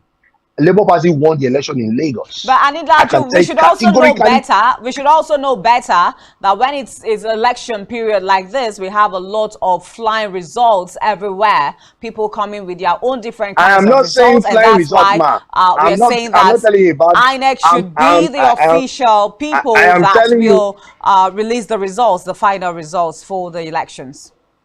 I am telling you about results that was verified by INEC officials, party agent of APC and PDP. All right. Labour has it. Majority of them, Labour are taking over Lagos. In fact, let me even shock you. The presidential candidate of APC lost his own street, Bodilon, where he lives in the island. Right? Where he voted in the mainland, in that polling unit, there were just 50 of them. The polling unit after that polling unit, he lost it. In Alausa, which is the government house. When you say there were just 50 of them, are you referring to just 50 voters or only 50 persons 50 voting voters. for him? Well, you see, when we talk about verifying claims, that contradicts the footages we had yesterday. We showed thousands of people at the polling units where Bola Ahmed Tinubu voted. That contradicts what you've just told us. Don't say that on air. We have over 200 presidents at the press present at that place yesterday. Those crowds you saw, they were press people. We have over 100 camera stand at that venue yesterday. I'm giving you real time. Quote my name. Everything I'm saying to you here, record it, write my name underneath. and put it anywhere. Victor, So I'm telling you now I'm not that disputing your right to give us information that you think you saw on ground, but with reference to the possibility of foul play, we saw footages as well on social media with some persons doctoring. Let me just land on that. Some persons doctored a video that showed President Buhari displaying his ballot paper to insinuate that he voted for the Labour Party. Now, that's a misinformation that some persons may have doctored to misguide the public. So are you saying that the press should actually push that narrative? Sir, that Buhari's video was not misleading. Buhari himself actually lifted up his we saw that. What we are saying, the one he lifted showed that he voted the Labour Party. There were two videos. Some persons doctored the original video. For every fire, for every smoke, there is truth. For every light, so you are saying that the president voted for the Labour Party? Is that what you're saying? Calm down. I don't want to know who he voted for. If he had voted for Labour Party and he had shown to the general public is wrong, he shouldn't have raised up that paper in the first place. Press people shouldn't have had access to him inside the polling units. In fact, he was not even inside they brought out the polling units out from that place, which was totally wrong. That means there is no secrecy, there is no privacy. Do you understand what I'm saying? Nigeria is ready. If you give us one information, we can interpret it in several ways. So if you will not blame the people who later put up that he voted for Labour or whatever. You should blame him for, first of all, displaying his voters' paper, which is 100% wrong.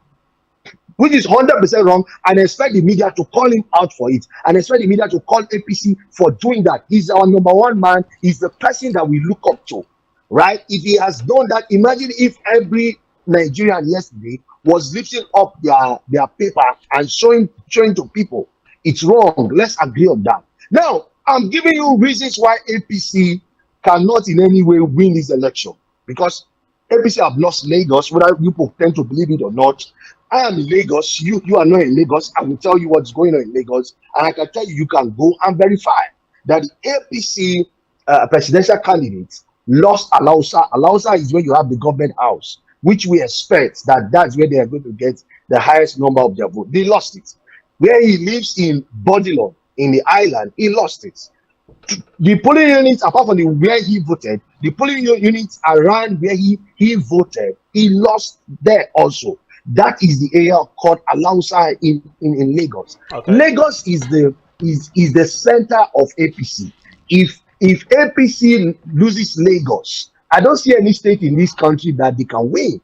That's something that I want us to take into record. And as we move further, let us start calling on INEC. So why we are arguing like this, why are we saying what we are saying, why are you having this fortification of results, is because INEC have refused to release results. If INEC have released results out there, people will not be forging results. I saw somebody tweeting a result of 2019 election as if the result was yesterday's election.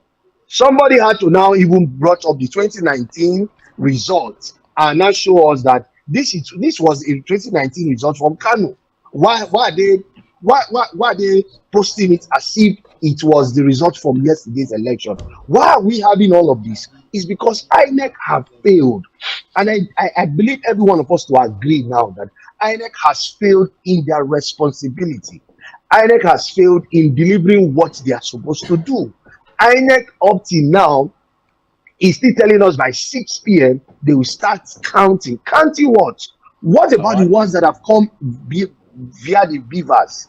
Why have they not come out to tell us that, okay, Beavers has been able to produce XYZ results? Okay. Right? So we know we can start from there. Why are they not telling us that we should wait till 6:30? See, what are we waiting for? The question nobody have answered me till now is, what are we waiting for right now? What are we waiting? Are we waiting for INEC to post results that has already been posted? Or are we waiting for INEC to confirm or verify the result if it was true? How will INEC verify or confirm a result if it was true? Was INEC was the chairman in the polling unit Is it not the people that voted at the pre-unit that have confirmed and verified their result and have signed at it and have allowed the INEC officials there to send their results, to send it? That will tell you that it is only one party as at now that is asking INEC to release results. Why? Because it's that party that can tell you as at today that we are sure that we are winning. If we are not sure that we are winning, we will not be asking INEC to release the result. We are sure of what we achieve in Lagos. That is why I can hit my hand on my chest. If INEC decide to release the result today, you will see that APC lose 100%, almost 100% in Lagos. Okay. And Labour Party has taken it over in Lagos. Okay, right? Victor, just to be clear, it seems like we do agree on certain areas that, yes, the delay in uploading the results by INEC is, if you like, illegal by virtue of the provisions of the Electoral Act. And we're equally doing our bit from here to mount pressure on INEC to ensure that the results are uploaded the moment counting is done. But as far as verifying who has won what or not is what we cannot independently on our own verify, and we're just trying to put the record straight on that. But on the last line before I let you go, you've talked so much about Lagos, but Lagos is just one out of 33 or 36 states. It's not just of one. The federation. It's not just one. Well, it's not in election. Lagos is a determining factor. It's a determining factor, but you require 25% of votes across 26 states or 25 states plus the FCT. So if you're bothering alone about Lagos, then you have a big problem. There are other parts of the country you need to get votes. Exactly. Relax. If we can beat APC in their base, their stronghold, every other state, if we meet them, we will beat them. But Lagos State seems not to be the only stronghold of the APC. That's right. You equally have Kano State, who had a PVC collection rate of 5 million plus and is a stronghold of the APC. We have Kaduna State as well. We know better than this. See, we know better than this. Lagos State has always been the stronghold, or let me use what, the strongest hold of APC. Calm down and let's say the way it is. Victor, sorry to pause here, but let me draw your mind. Let me draw your attention. Let me draw your attention to the 2011 elections. The 2011 elections was won by the PDP under Goodluck Jonathan, and Lagos State massively voted for the PDP in that polls. As far as I remember, the then opposition party in Lagos lost Lagos State. With your reference to the politicking and the demographics there, it seems like you're getting it wrong. No, sir. I will be the one to educate you on that. No, I'm disputing you. If we can go back and verify, Goodluck Jonathan had a massive number of votes in the presidential election. Let's not draw the line here. I'm referring to the presidential election. Lagos State somewhat voted for the PDP in that polls. I'm not talking about the governorship or the National Assembly polls, because you're trying to say that Lagos is without Lagos, or if the APC gets to lose in Lagos State, that's the end of it. That is why I'm telling you now, Lagos State is the determining factor of who becomes the president of Nigeria. Wow. So what wherever happens to Lagos State vote to, let me give you the history. Wherever Lagos State votes to, that's the direction the president will come from. In 2011, Lagos State, even the AC, then it was not APC, it was that's AC. Right. ACL decided that presidential, they are going to go for PDP. But state-wise, they are going to go for AC. I was here then. So that's something that I know. In 2015, that was when APC came into play. They decided they were going for APC and not PDP. And APC won the presidential. In 2019, they did the same thing. They decided to go for APC and APC won the presidential. In 2023, they decided to go for Labour, and Labour will definitely win the presidential. Go and mark it down. When we even say they decided to go for Labour, who were the determinants in this decision making? Because we know that Lagos State is governed by an APC governor. The people, I'm talking about the people, I'm not talking about the governor. The governor just have one vote. I'm talking about the voice of the people in Lagos. Whether we like it or not, Lagos is an influential state in not just Nigeria, in the whole of West Africa. The direction Lagos takes today, the entire country moves towards that direction. I'm telling you the honest truth, and if we come on air and decide to disagree on it, I can tell you that 80% of everything you have in your studio pass through Lagos, whether you like it or not. Most of the information you broadcast today came via Lagos. So whether we like it or whether we want to say Lagos is not just one state. There's a reason why we are making emphasis about who wins Lagos, because that will determine a lot in moving forward, right? Because we know that is always been the antecedent when it comes for presidential election. Once Lagosians say we are going this way, automatically that's where the presidency moves to, right? So I don't think anybody have to lecture me on that. But the evidence is now clear. It's clearer and it's wider now for us to understand that Labour Party had taken over Lagos in terms of presidency, right? So we're waiting for INEC to now start posting their results. And which, as at now, right now, as I speak with you, I'm not 100% sure that the results that will be seen from INEC Portal from now will be correct.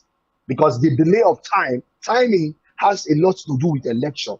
When you're supposed to put up a result, after an hour, you waited after 24 hours to put up that result. That result is questionable. That result can be argued on. That result can be tried on the yardsticks of election malpractices, right? So you can't tell me that before we went into this election, INEC has told us that they are producing the result real time. Right. And this is after 24 hours, the result is not out. So we can go to court and contest any result right now for what was the delay from releasing those results. Okay. Because a lot of polling units had, as at 2:30, finished voting and had sent their result via the beavers. Okay. All right. Right. But, So, and as at that time, there was not even one result that was posted from Lagos. Okay. Now, talking about the rest states, talking about the other states.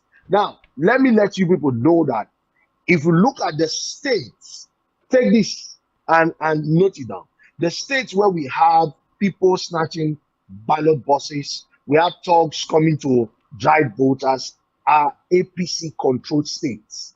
Now, I'm dragging Rivers into it because Wike have just moved into APC.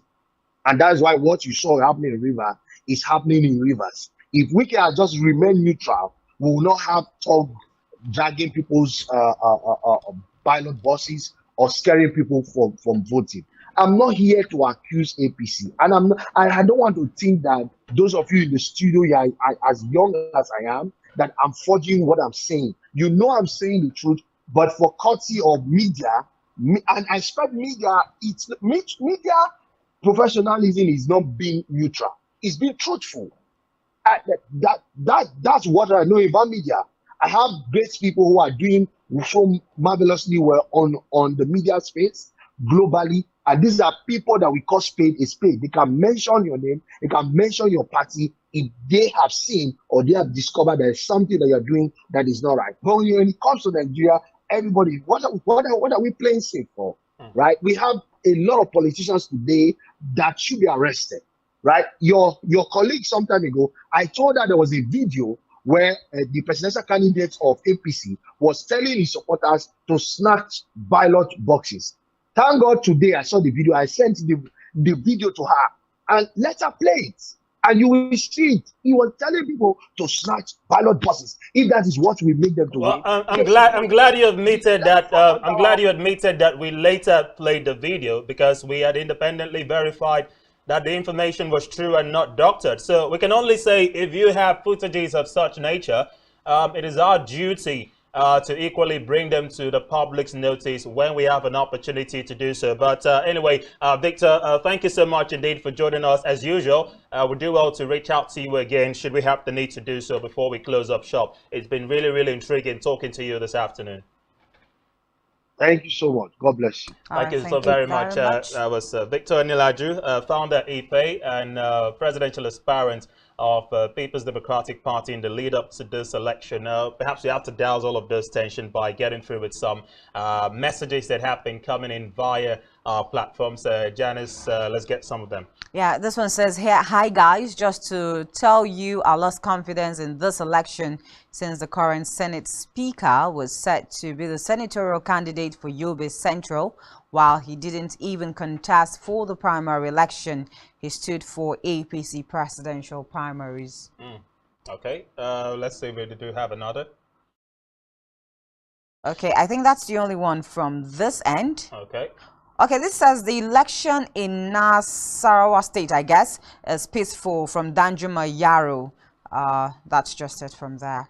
Okay, we do have other messages coming in as well. And this one says, it's a secret ballot. Why did the president make it open? Don't you think it's a way of campaigning? We've equally talked about that. This one also says a presidential and National Assembly elections, Nigerians make your votes count, to go out and vote. Okay, and this one's coming from Ecom Spencer. Okay, I don't think it's related to what we're discussing anyway, but we'll welcome more of your messages as they come in. We're going to take a breather. When we come back again, some more updates I for think you. there's But I just think one we more do have message. another. Let's hear All from right. Janice. Yeah, this is going to be the last message we're going to be taking for the now. It says, my name is Honorable Ndubisi Ude Gilbert. We are having serious challenges in the whole of Ojo, as the Beavers can't send the presidential result to INEC, but it can send I don't know what this means, but it can send senatorial and House of Reps results.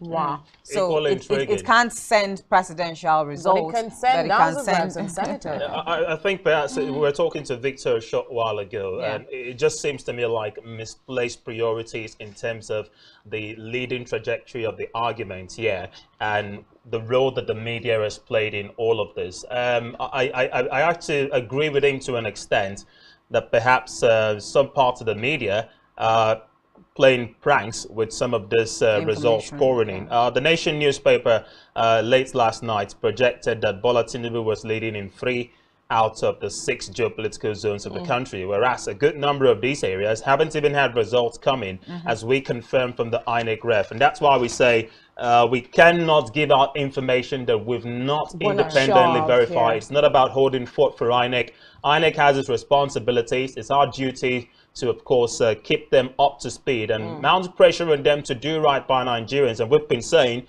why haven't the results been uploaded just yet? So perhaps Victor took it a little bit out of point, and emotions tend to be high when it's election matters. But I think Nigerians are very angry and aggressive this time. Yeah, definitely yes, they do. angry because of all the things that have been playing out, and these are the things that we've been discussing on this table since morning. And that we're we hearing opened of, the studios, we're hearing today. of planned protests if things don't work out. But well, the protests have already started. When we had people chanting yesterday, that was a protest. Maybe because people think protests must be violent. No. Yeah. Once you begin chanting, we want to vote, that's a protest. It has begun already, except that some are saying, if INEC continues delaying and it is discovered that something fishy has been done to alter the real result, maybe the protest would degenerate to something close or even bigger than what we saw in the NSAS protest. And that's not what, of course, we're calling for. Okay, so just call for calm. Let Nigerians stay calm. Okay, we're just going to have to take a water break. When we come back, Nigeria Decides 2023 on Spectrum Television will continue. Please stay on with us.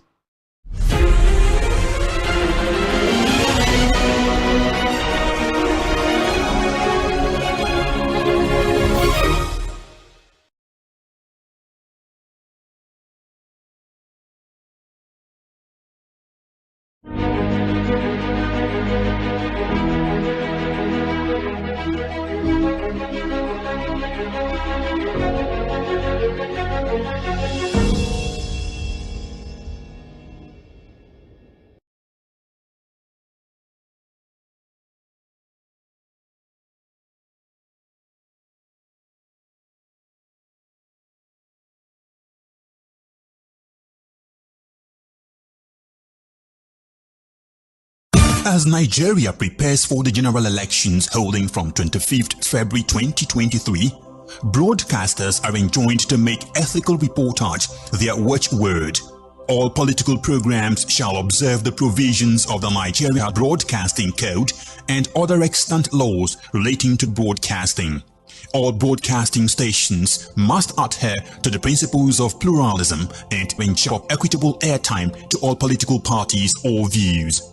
All political programs shall adhere to the general principles of legality, decency, and truthfulness. For the avoidance of doubt, the broadcast of a political campaign, jingle, announcement, or any other form of partisan party identification or symbol ends not later than 24 hours before polling day. Hate speech is prohibited. Be professional. NBC, your right to quality broadcasting. Announcer Management.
Welcome back and thanks for rejoining us live in our studios. It's Nigeria Decides 2023. We're coming to you live on Spectrum Television, broadcasting from Uyo, the Akwa Ibom State capital, where we've been reviewing the aftermath of the Presidential and National Assembly polls, which of course commenced yesterday. And according to information, of course, reaching us, voting is still taking place in some centers and polling units where they could not hold yesterday for several obvious reasons. While earlier this afternoon, the INEC chairman, Professor Mahmood Yakubu, addressed the press and by extension the country from the collation center in Abuja, where they would reconvene at 6:30 for more updates and information on the electoral process across the country. We've been dwelling so much on events bordering around the presidential election, and right now we can only sum up that Nigerians have been agitating for an uploading of the result as they pour in on the INEC server,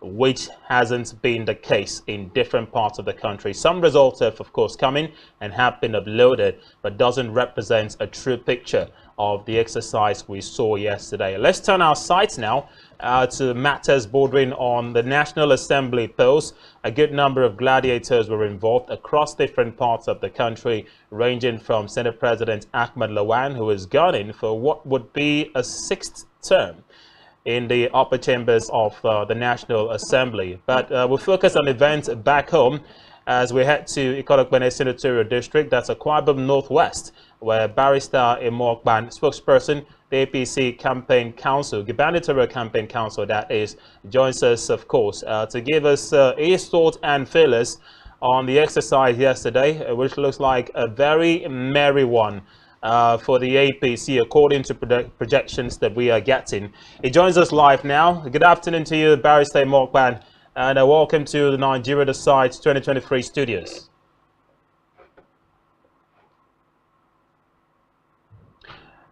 Barrister, if you can hear us, good afternoon to you once again.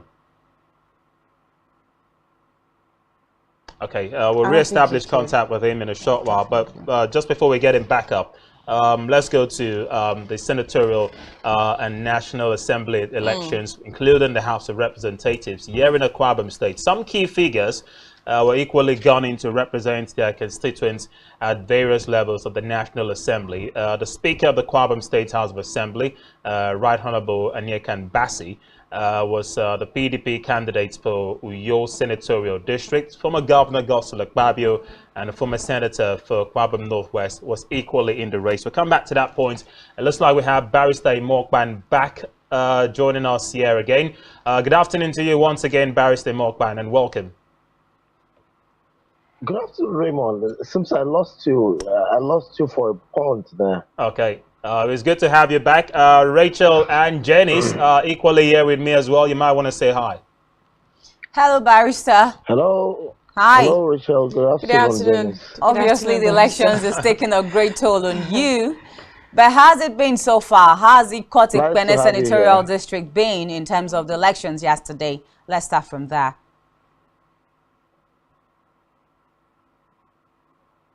Can you hear us? I think we're still having connection issues with Barrister Imokban, but we'll still get him back up just before we close up shop, by the way, in the next 13 minutes or thereabouts. Welcome back, Barrister. Okay, Barrister, welcome back. I'm hoping that this will be a very interesting session if the networks. Okay, yes, it should be. And let's start by asking you, and Janice, let's say, what was the experience like yesterday at Ikot Ibom Senatorial District as far as the National Assembly polls precisely were concerned? Well, it was generally very exciting. As expected, the voters were very eager to cast their votes. Across the 10 local government areas of Ikot Ibom Senatorial District, I didn't have the opportunity of going around. I wasn't registered as an observer, so I also didn't have the permit to go away from my polling units. But I played some role in the coordination activities of the election, so I had access to privileged information as to what was going around in the about 168 polling units in Ikona local government area, in Ikona Senatorial District, and then also in the local government area, and then generally across the senatorial district and also across the state. So reports we get is that the elections were generally peaceful in the polling units where I voted, primary school in Ikot, Ikot local government area, which is identified as unit 019. It was incident free. Polling started at about 10 a.m. and the entire exercise was concluded shortly after 3 p.m. with the results being declared. In the neighboring polling unit, which is just a stone throw away from here, also identified as unit 018, it was incident free, and then voting was also successfully done and results announced. But we hear, which has now been confirmed, that in Itak, which is identified as Ward 11 in the local government area, all the polling units, no material arrived in the Itak as I speak to you down shortly after 3 p.m. today, to the 6th. No polling material or officials have arrived in Itak, Ward 11 in the local government area. There are a few other units where we had incidences. We had where it's identified as Unit 010 in the Caribbean, where midway through voting, thugs invaded the area and burnt up all the ballot papers for the House of Representatives elections. And I'm also told that that repeated in Unit 003 in the local government area, and then in Ward 1, which is where the chairman of the local government area is from, Honorable Owemedimo Okoibu, materials in units 2, 3, and 4 were carted away by a band of armed thugs led personally by the chairman of the council himself. And even though I was not there, but I have had opportunity of also going to INEC office because, like I said earlier, I had coordinating role to play in this exercise. So I have been to the INEC office at Ikona local government area to also see through collation activities, which is almost concluded. And units 2, 3, and 4 in Ward 1 in the local government area, I can tell you that authoritatively have been cancelled following petitions, concurring petitions. Yeah, we do have confirmation of that. We do have confirmation of that as well. Go ahead. Concurring petitions by the ward polling agents for the 3 leading political parties, the APC, the PDP, and the YPP, that the chairman of the local government area led a band of armed thugs shooting sporadically into the air to cart away materials. So there are pockets of reports. Also in Ward 9, we hear that in Unit 03, that the polling clerk was beaten to stupor and dispossessed of the BVAS machine. I don't know what whoever is going to use that for. We have also received reports of violence in areas like Etemekbo, in Abak, where it is reported that 2 Hilux vehicles invaded a particular polling unit, carted away the beavers and then the polling clerks to wherever they be taken to. So, but generally, the reports are that this exercise has been peaceful. I hear as of this afternoon that there are unconfirmed reports that in Orogonam local government area in Kanafun, where beavers machines, all the beavers machines were taken out. Like I said, unconfirmed reports, but the story is that there are likely manipulations of that voting procedures and collation going on in those 2 local government areas, given the turnout and outcome of results that have trickled in across the 10 wards, the 10 local government areas in this senatorial district. But if it is to be rated according to a scale, then I would say that on the level of compliance with the laws and regulations, we may have had an above 65 to 70% compliance. And if we want to talk about reports of violence and electoral malpractices, then we've had incidents measuring probably up to about 20 or 30%.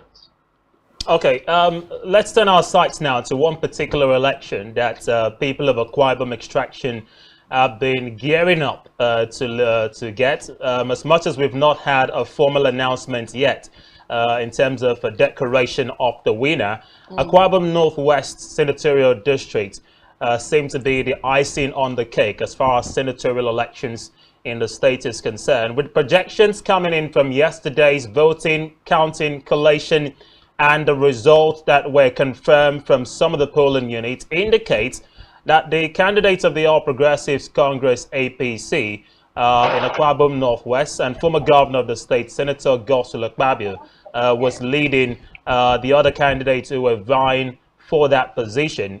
We equally heard reports of incidences of violence in some of these areas, precisely at the Temekpo local government area.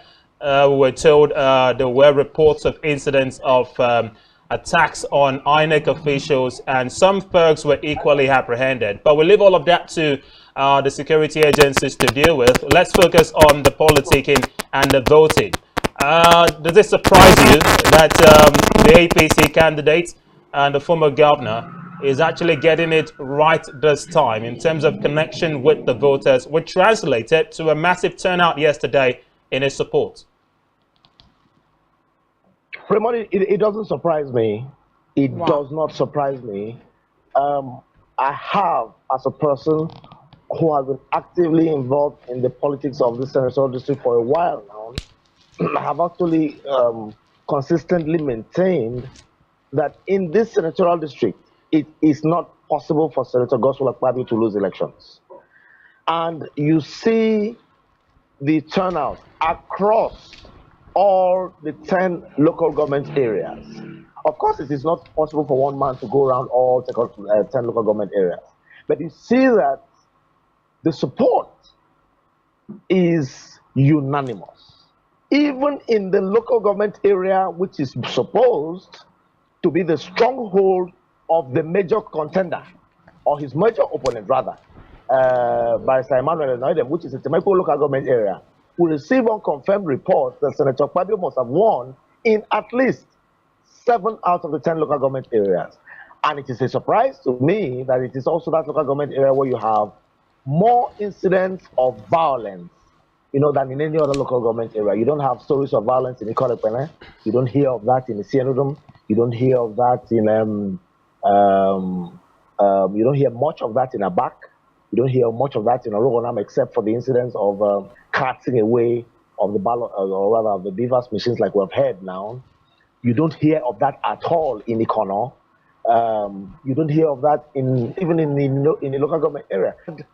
A clean landslide sweep across the entire senatorial district. Now it brings me back to the point we have always made all along. In 2019, Senator Akpabio did not lose the senatorial elections. That senatorial election was cancelled by the SYL REC. Oh, Barrister Mokman, I was about coming there. I was about coming there. In the course of his campaigning, in the lead up to this post, Barrister Akpabio appealed to a lot of his supporters to come out and vote for him because, according to him, they should not place their expectations on his popularity alone, but should come out and vote for him. And a lot of political experts have traced this to the 2019 polls, as you've just done, where it appeared that most persons were not familiar with the fact that Senator Akpabio had defected from the PDP to the APC, and a lot of them voted in ignorance, especially those in the rural areas. It seems like that anomaly has been corrected in the course of this campaigning, because 4 years is enough time to know that he has gone on to be not just a member of the Senate, but also a minister of the Niger Delta Affairs under the APC-led administration at the federal level, and is now coming back to solicit their votes. Don't you think that is the game changer in this election, as opposed to the speculations that INEC in connivance with the ruling party in the state may have thwarted his efforts back in 2019? That is just a piece of a fraction to it. The major reason is that people will continue to vote for Senator Akpabio because of his track record as the former governor of Akwa Ibom State, not necessarily as a former senator or a former minister of the Federal Republic. It is more of the fact. In fact, there are people in this state who do not have contact with Senator Godswill Akpabio. The only things they have come in contact with are his legacies. You know, post 2007, 2015, as governor of Akwa, that in 2015, or rather 2019, Senator Akpabio did not lose the senatorial elections. Yes, it is true that many people did not even know that Senator Akpabio had left the PDP and had pitched tents with the All Progressives Congress. In fairness to also the electorate, Senator Akpabio has done more of campaigns now than he did in 2009. Known against the PDP and its umbrella logo, you are now talking about the same Senator Akpabio, but with the APC and the broom logo. So in terms of voter connect, that issue has been addressed. But the greater issue that has been addressed is that there is also greater vigilance on the side of the electorate, which has been dealt with by the Beavers machine. I was saying that in 2019, the elections for a Sienrum local government area was arbitrarily and unanimously cancelled by the resident electoral commissioner, Barrister Mike Igini, not in Ikorekpene, not in a Sienrum local government area, but in the comfort of his office in Uyo, the state capital. Mike Igini was not the polling officer. He was not a collation agent. He was not the returning officer who rightly has the powers to cancel results at units. But he was a resident electoral officer, or rather resident electoral commissioner for the state. Now, one of the major differences in this election, as far as I'm concerned, is that we do not have a Barrister Mike Igini. So, Mr. Mike Igini would have been a major opponent, quote and unquote, in this electoral contest. But we don't have that opponent. That opponent has been removed. So the electorate have come face to face with their candidate of choice, who is Senator Godswill Akpabio. And that is why you find the massive turnout, massive outpour of love and affection. And I tell you, voting for Senator Akpabio has been received across party lines. YPP, APC, and surprisingly, PDP. In all the local government areas, in the Ikono local government, in Ini, and even in the Temekpo local government area. You possibly cannot explain what has happened in the Temekpo area, local government area. So when you hear people, and the interesting part for me is that even those who said they were elders from a back five and who congregated a few days ago in Ikorekpene to make endorsements, I've asked that they be checked on so that we are sure that they are stable in health. But you see, the people, the electorates, directly have made their choice, and they have decided through this election that, you see, this is not just about endorsements. This is not just about high-sounding stakeholders. It's about the fact that each and every one of us has an equal right and access to the ballot, and that has been expressed. Okay, Barrister. We have to let you go now. But just before we do so, yes, you're celebrating or pre-celebrating the fact that the APC candidate in Akwa Ibom Northwest seems to be headed for a landslide victory. But it takes nothing away from the fact that the APC has equally recorded a massive, embarrassing outcome at other senatorial districts where it seems like you haven't won any seat. Aside Senator Godswill Akpabio, the APC isn't faring well in the other senatorial districts or the House of Representatives election where they had themselves on the ballot. And equally, I'm sure you've been inundated with reports across the country about the state of the results pouring in, which suggests, and with some evidence to buttress this argument, that the APC is trying in some measures to rig the presidential election in their favor, even when it seems that the result is going against them. On the last line before we let you go, I'd like you to respond to these claims. Well, I'm not aware of reports of attempts at rigging the presidential election. I know that even though results have not been officially announced. I have also gotten feelers that the party is not faring too well in all constituencies. And so, under the euphoria of the landslide, the coasting to victory by Senator Akpabio, we have not been able to replicate that in all other constituencies, which means that you don't have a Senator Akpabio in every senatorial district. It hasn't been a very good outing, I mean, for all political parties. The PDP has become the whipping baby of Akwa Ibom state political firmament in this election, especially in the Ikorodu senatorial district. We trust more in the decisions and choices of the people freely expressed. And if for any reason there are candidates of any political party that have not won their elections or are not winning their elections, then they have nobody to blame. Senator Akpabio is winning, so he must also take the credit for it. But I do not know, and I haven't heard that at the presidential level that the PDP is, that the APC is frantic, to rig the elections. I don't know how that will come about because I have been to INEC office. I have personally witnessed firsthand how voting is done with the BVAS machine. I do not know what aspects of that process can be manipulated or rigged. But what we know is that as far as this senatorial district is concerned, we are doing so well.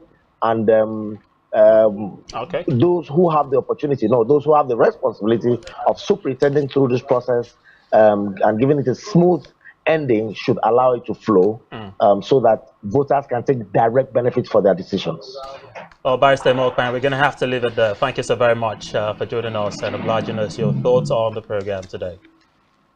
Thank you very much. It's my pleasure. Regards to Dennis and Rachel. Thank you very much. That was Barrister Mokpan, spokesperson, APC Gubernatorial Campaign Council here in Akwa Ibom State, and quite optimistic.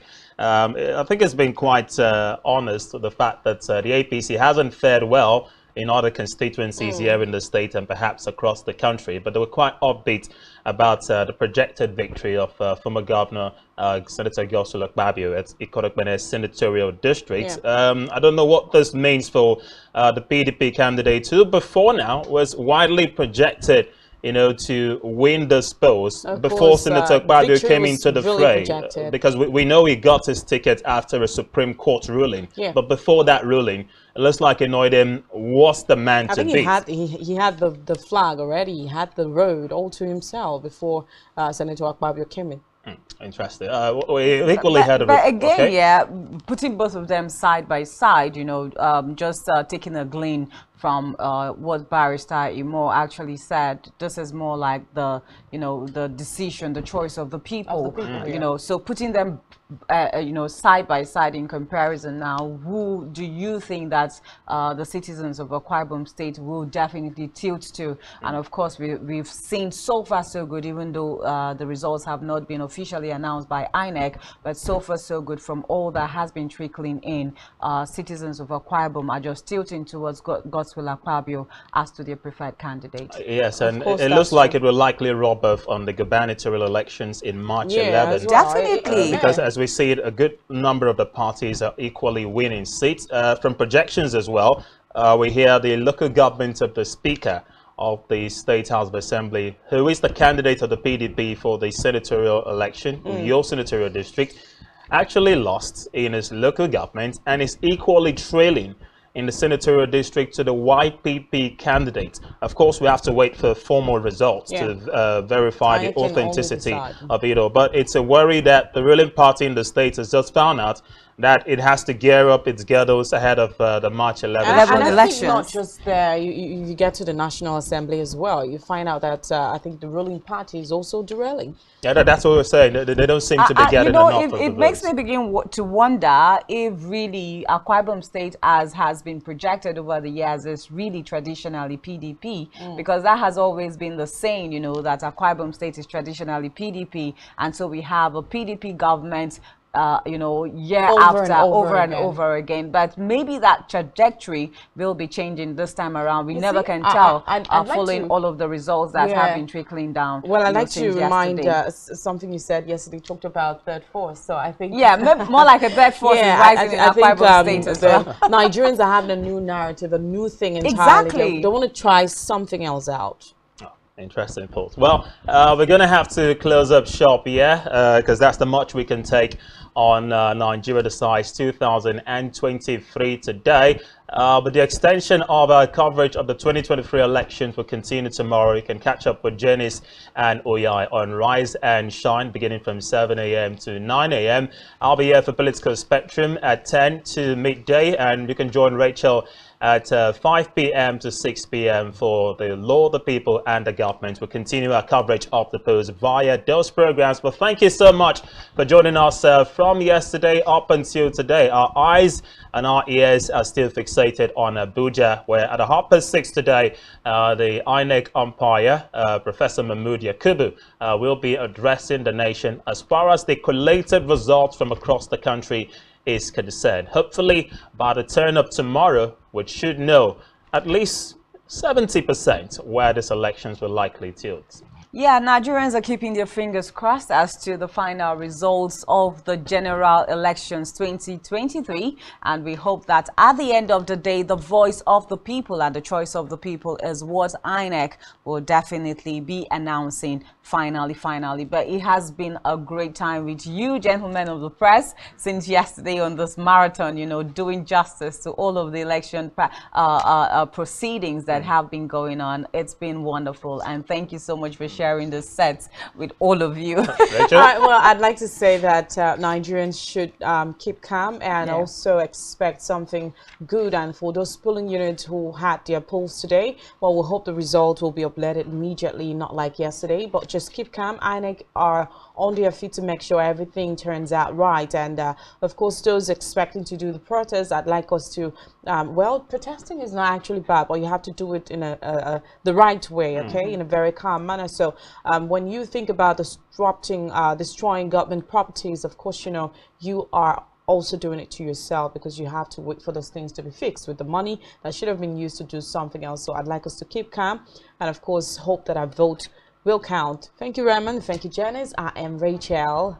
David White. Thank you so much for joining us. We'll see you again next time. Until then, on behalf of the rest of the crew, thanks for joining us and bye for now.